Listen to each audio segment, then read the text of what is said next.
My girlfriend, in the middle of our date, keyed a car as she was walking by it, all because she didn't like the political stickers decorating the back of this random car. And honestly, after witnessing this firsthand, I'm starting to question everything about our relationship, because right now I really don't know what to do. Here's what happened. Okay, so my girlfriend and I are both 24-year-old women, and we've been dating for about 5 months officially. But before dating, we knew each other for about a year. Anyways, we were walking from a movie theater to get some ice cream, and I heard a weird noise coming from a little behind me from the side, but when I looked back, I couldn't really see anything. Like, I don't know, I thought maybe it was like a car skidding or something like that. Then I noticed my girlfriend fiddling around with her keys and putting them back in her pocket. To paint the picture, we are mid-casual conversation, and I think at this point we're on the topic of a game called Stardew Valley. But when I looked back, I saw that she had keyed a car. It was an orange pickup with an American flag, and it also displayed multiple stickers associated with a certain popular conservative social movement, if you know what I mean. Now, I just stopped and I looked at her, and she looked like nothing had happened. But honestly, I was speechless. But she just looked at me and smiled and shrugged and kept on walking. I walked with her, but I was still completely gagged about this entire scenario. When we were standing in line for ice cream, I eventually asked her if she keyed the car. I mean, I still couldn't believe what I saw. But she then just kind of laughed and said, "Yeah, screw that guy." And she was acting so casual about it, so I just kind of mirrored her and laughed it off and didn't really bring it up. But it still is kind of bothering me. And if I'm being completely honest, the bumper sticker and any ideological context has nothing to do with why I'm concerned. My girlfriend has never showed any sign of being quick to anger or reckless or anything like that. But I seriously can't help but wonder if this is signaling a larger issue that I've either missed or it just hasn't come up yet. This is really making me question if I want to get serious with this person, as I really don't want to be afraid that she's going to pick a fight every time we go out. But that might just be me overthinking it. I don't know if this context is relevant or helpful, but we are in a pretty liberal area in California. So these lawn signs and bumper stickers and hats are few and far between, but they do pop up every now and then. So am I overthinking the situation? Could it just be like an isolated thing? Or is this something that I'm going to wish I saw as a red flag down the road? Because right now, I don't know what to think. Okay, in my opinion, I think this is a huge red flag, dude. There's no way this is ever appropriate in my opinion. First of all, you're totally welcome to disagree with whatever political party you want to. Like, that is not an issue in my head. And with that, dude, decorate your car however you want. Like, seriously, put as many bumper stickers on it as you want. I literally don't care, and I really mean that. But if I was with someone who was keying someone else's car just because they had a bumper sticker that they didn't like, that would be a huge red flag for me, dude. That would make me question everything, and I would probably act on it and be like, yeah, I don't think we can stay together. Because like, truly, I just don't think I could stay with someone like that. That's incredibly sketchy. That is very violent, even if it was just like nonchalant. And that to me speaks volumes to anything else that might be positive about this lady. Because bro, you're 24 years old. You should know better. This isn't some stupid teenager where it's like, okay, they're just idiots. They don't know what they're doing. This is a fully formed adult. Like, this is someone who really does know better. So no, I don't think you're overreacting by starting to like question what the crap is going on.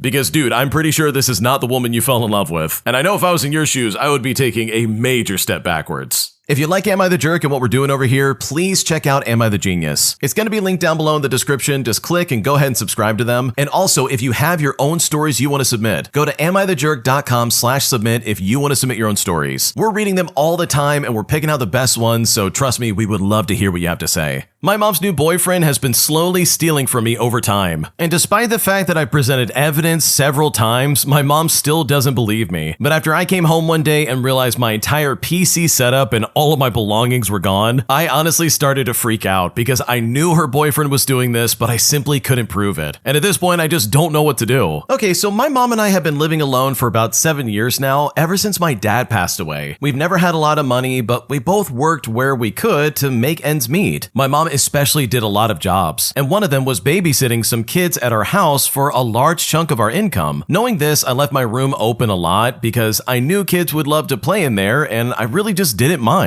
As I got more spare money, I started to buy like these little toys, and it was nothing huge. It was something for the kids to take home, and I even made a sign telling them that yeah, you can take 2 of these toys home if you want to. And my mom ensured that they only left with 2 and brought them back to play with when they returned. I also had 2 closets in my room because of some weird weird design of the house, and one of them was pretty small, so I only had clothes on them, but the other one was like a mini walk-in closet, and I kept my more important things in there behind a lock and key. Things like my old PlayStation 4, the controllers that me and my dad had taken like weekends to paint and customize, things that we built together, and my most prized possession, my PC setup. I had saved for 2 years to be able to afford it without any help from my mom. I had enough room in there to set it up and called it my gaming cave, and most days I would go in there after work or school. Now, a couple of years ago, my mom got a new boyfriend, and if I'm being honest, he was alright, though he seemed to try and talk to me a lot only when my mom was around. I've also always been blunt, so I told him once that I would tell mom that we were cool if she asked, and that he really didn't need to be fake around her. And you know what? He seemed pleased with that, so he just kind of went with it. It was fine for the first weeks, but eventually he moved in. I really didn't talk to him, and honestly, my mom seemed happy, so in my eyes, everything was fine. But then, about 2 months in, I started noticing more of the toys missing from my room. I thought some of the kids were sneaking more than just 2 out, but after talking to my mom, I learned that only 2 of her regulars had been coming, and they both had tablets they were into. I just brushed it off for a while, but then there were like, I don't know, 5 out of the original 30 left, and I knew at this point I wasn't tripping, like something was seriously happening. So I asked her about it, and she said she hasn't really like moved or taken any of the toys to the kids. So I then literally went and just asked her boyfriend, and for the sake of the story, we'll call him Todd. Now, Todd denied it and said that I must have just like misremembered. And just as a reminder, these are kids' toys, so it's completely chill with me. And also, why would he take toys from potential kids who wanted to play? But I will say, I started to get suspicious when he suddenly got a bonus from work. And this is coming from a guy who literally always complained that his boss had it out for him. So time went on, months passed, and I noticed more and more stuff missing. I decided to try and do something about it, so I set up my old phone, and that's when I caught him on camera once. I then confronted him and I showed it to him and my mom, but he just laughed and said, "Oh, that's AI, bro, but yeah, nice prank." Now, when it comes to what my mom thinks, well, she just doesn't believe me. For some strange reason, she thinks I'm making it all up to try and get her to like, I don't know, kick him out or something, which is something she's trying to like say without really saying it. So I started locking my door just to make sure it was closed and that no one was getting in. And even then, I would still come home to it like cracked or unlocked in some way. Fast forward to about 2 weeks ago, and I got invited to go out of town with some friends for a birthday party. My mom said she wanted some mom time and encouraged me to go. And honestly, I was nervous, but my friends really wanted me to go, so I did. But you know what? Before I left, I made sure to lock my door. Eventually, fast forward, and when I came back home, my mom wasn't there. She said that she had been with like some friends a little ways out and was probably like partying or something like that, but she did say that she was on her way back. On top of that, Todd also wasn't at the house, saying that he had been hanging out with the boys or something like that. Now, we used to have a spare key, but Todd had that now. So I literally had to wait till they came home, with my mom coming in first and then Todd. Well, we got in and I went to drop my stuff off, and inside my room, I noticed that my drawers were not properly closed and that my closet was cracked. And trust me, I always kept that thing closed and locked up. But when I went in there, all of my things were gone. Literally all of it. I didn't even think about my PC, but literally my stuff I had of my dad. Games, toys, projects, watches, it was all just gone. I then told them, and I told Todd to get my stuff back. I don't care where it is, just please get it back. But even then, he still played innocent, saying, "Oh, I wasn't here either, remember?" But I called bullcrap, and I won't be surprised if he gets another huge bonus soon. I told him if he was innocent, then we should just call the police to investigate, but then my mom suddenly panicked and said no. And just for a bit of context, a while back, I think maybe years ago, there was an incident where my uncle called the police and they were the reason he passed away. And so ever since then, my mom has been very paranoid around the police. Anyways, I told her I was moving out when I could, and that Todd could have the other room or whatever. And so ever since then, I've been with a friend for now, and I plan to get my own place as soon as possible. So seriously, do you think I'm missing something and I took it out on the wrong person? Like, am I just being robbed out of nowhere? Because right now I'm convinced it's Todd, but I simply can't prove it, and I just don't know what to do. Okay, dude, your mom sucks. Holy crap. How could she not see that Todd is stealing all of this? It's not some mysterious ghost in the middle of the night. It's not someone sneaking in through the window. You already caught him on camera once. This guy's literally robbing you. Like, holy crap, what a terrible person. And I know I've seen this in my own family and in my own friend group, where it's like this one lady or this one guy is dating like the worst person possible, and everybody sees it except for them. Like, they're in denial. They're like, "Oh no, they're perfect for me. I love them so much." Meanwhile, they're robbing your son at every opportunity. Like, this is some crazy behavior. And it's super common for a partner not to see how toxic their partner really is. It's so unfortunate, and it really sucks. So I know if I was was in your shoes and I found out that someone was stealing my crap, dude, I would call the police no matter what. I would be like, oh, you're nervous about the police? Sure, let's make that a little bit worse. Because, dude, you got robbed. All your stuff is gone, dude. This is unacceptable. Like, this guy's clearly cashing in on your stuff and claiming, oh, it's a bonus from work. Like, no, it's not. That's a load of crap. So, dude, hopefully you get your stuff back and hopefully something happens about this. Because I know for a fact if I was in your shoes, I would be super pissed off. Am I the jerk for preemptively moving my car? All because I was convinced a homeless guy was definitely going to rob me the second I walked away. Because after the fact, I'm kind of thinking I might be the jerk here, and I just don't know what to make of this. Here's what happened. Okay, to start things off, I'm a professional photographer. Recently, I bought a new camera lens at a store in the city center because it was on sale. But despite the sale, the lens still costs like almost $2,000, so it's quite a valuable item. When I picked up the lens, I didn't have a bag, so the store unfortunately gave me one with a big like logo on it that was pretty visible, and it was very visibly printed on the side of it, so it was very obvious that something valuable was inside of it, especially when you consider what company I was buying this from, which for reference is a large electronic chain. Now, I planned to also get dinner in the city center, but as it was like getting dark, I didn't want to be walking around at night by myself with this $2,000 lens in a bag, so I decided to walk back to the car park and just lock it in the trunk of my car so that I could go out and eat. As I was walking back to the car park, a man enters at the same time as me, but slightly behind me. He looks a little disheveled, but I think nothing of it, and I don't assume that he's unhoused or like homeless or anything like that. He follows behind me all the way to my car, and right as I open the trunk of my car to put the bag inside, he stops me to ask me if I have any spare change. Now, genuinely, I don't carry cash on me these days, so I tell him sorry, but no, and he just walks away and quickly disappears around the corner. But here's the thing, it immediately occurs to me that this guy saw me put that bag in my car, and if I walk away and lock my car, he could in theory come back, see that I'm gone, and break into my car to steal my new camera lens. I feel bad for assuming this about him, but last year I had my car broken into, so that thought is ever present whenever I park my car. Now, chances are that nothing will happen, but out of an abundance of caution, I decided to just pay for my parking and leave this particular car park and go down the street to park in a different one and just go get dinner. After dinner, as I'm returning to the new car park, I coincidentally see the same guy standing right outside the entrance to the car park. And just as a reference, like I'm also wearing a very distinctive blue jacket, so he immediately recognizes me and starts to talk to me, which quickly turns into him like confronting me. He looks at me and says, "You thought I was gonna break into your car, didn't you, bro?" And when he says this, I'm honestly at a loss for words. And when I don't say anything and I try to walk away, he starts to get really angry and starts accusing me of like outlandish things, and essentially starts to say that I'm stereotyping him and that he's sick of it. He's throwing more insults and awful things at me, and then pulls out his phone to record me as I try to use the terminal to pay for my parking. Now, I really try to just tune him out, but other people are starting to notice and poke their heads around the corner just to see what the commotion is all about. And at this point, I'm getting more and more stressed out. The terminal finally lets me pay with my card, and I just rush back to my car. So I get in, I lock the doors, but this guy is literally standing directly behind my car, so I can't even back out and leave. His yelling goes on for another 2 minutes, and I even contemplating calling the police, but I worry that will just make the situation worse. But thankfully and mercifully, a security officer who had heard the commotion showed up and finally got this angry guy to leave, which overall just kind of made my night really crappy. But seriously, with all that in mind, am I really at fault here? Did I cross some line by moving my car preemptively? Like seriously, am I the jerk? Because I really just don't know what to think of this. Okay, dude, this guy was absolutely gonna steal from you. Like, I'm pretty sure everybody listening can absolutely agree that, yeah, this guy was definitely gonna rob you the second you left. He saw that logo on that bag and he was like, ooh, that sounds like an easy payday. So him saying out loud like, oh yeah, you thought I was gonna break into your car, didn't you? Wow, I can't believe you would stereotype me like that. But it's like, dude, you clearly were gonna break into that car, but you're just pissed off that I moved it before you could do it. And honestly, for me, as a rule of thumb, anybody approaching me at night that I don't know is already gonna be categorized as someone who's gonna do me harm. Like, I legit don't care. Seriously, I am not gonna go through the mental gymnastics of figuring out, oh, are they a good person or are they a bad person? Or somehow try to spare their feelings just because I'm trying to stay safe. Like, I do not think so. So if this guy really started following me after I was like, dude, I'm trying to get back to my car, I just got done eating, like, I don't want to deal with this homeless guy, I would absolutely call the police and just get them involved immediately, like, no question. So no, you did the right thing, dude. You absolutely are not the jerk. You were just looking out for your property, and honestly, if I lost a $2,000 lens, I would probably lose it and wish that I'd moved my car sooner. Am I the jerk for refusing to help my friend of a friend with a job referral at my company, all because I don't really know this guy and I'm just not sure if he'd be a good fit? Here's what's going on. Okay, for starters, I work as a staff software engineer at a tech company in Toronto, Canada. About a year ago, one of my close friends, who I will call Jake for the sake of the story, became really good friends with a software engineer who I will call Aaron. I've met Aaron a few times at group gatherings, but I only really know him through Jake himself. We've never worked together, we've never hung out one-on-one, and I wouldn't say I know him particularly well. I discovered that recently Aaron was laid off, and it's here that Jake reached out and asked if I could refer him for some open positions at my company. Now, the awkward part is that there are actually a few openings where I think Aaron would be a strong fit just based on his experience and technical background. If I were judging purely on skills, I'd probably recommend that he at least get an interview. But you know what? I still declined. My reasoning is that a referral, especially from someone at my level, isn't just saying this person has the right technical qualifications.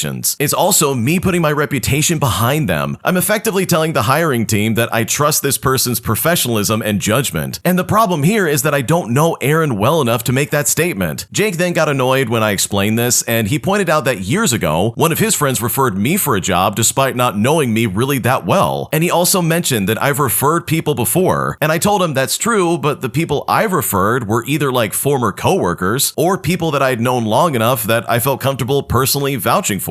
Part of why I'm cautious is something that happened recently at work. Another staff engineer referred a software engineer, who I will call Patrick, and he was technically excellent. But after joining the company, he became a major human resources problem and made several female coworkers uncomfortable and was awkward and really creepy. Ever since then, I've been much more careful about attaching my name to people that I don't know that well. But Jake thinks that I'm being unfair because Aaron is qualified and recently lost his job. But I think that referrals are about more than just technical skills. And I don't feel comfortable vouching for someone's character when I've only met them a handful of times. I know Aaron is single, and to me, that is a bit of a risk factor, just like it was with Patrick. So am I the jerk in this situation? Because I really don't know what to do. Dude, the original poster is absolutely the jerk. It is so easy to step in and be like, oh yeah, hire Aaron. Literally, it's a friend of a friend. It is not that big of a deal. And the fact that you're trying to like group Aaron up with Patrick's behavior is such an insane stretch, it's not even funny. Seriously, it is completely messed up for you to make that kind of assumption. Just because someone's single and they're looking for a job doesn't mean they're gonna try and hit on the women of the office. Like, what are you talking about, dude? You could easily pass this guy's name along without risking your reputation at all. And in today's economy, dude, it's already hard enough to find a job, especially in the tech industry, dude. Like, you're being such a jerk for like withholding this opportunity, all because you're like, oh, he might pull a Patrick and do something awful. So yeah, you're definitely the jerk. This is really stupid, and I think your rationale behind this is really inaccurate.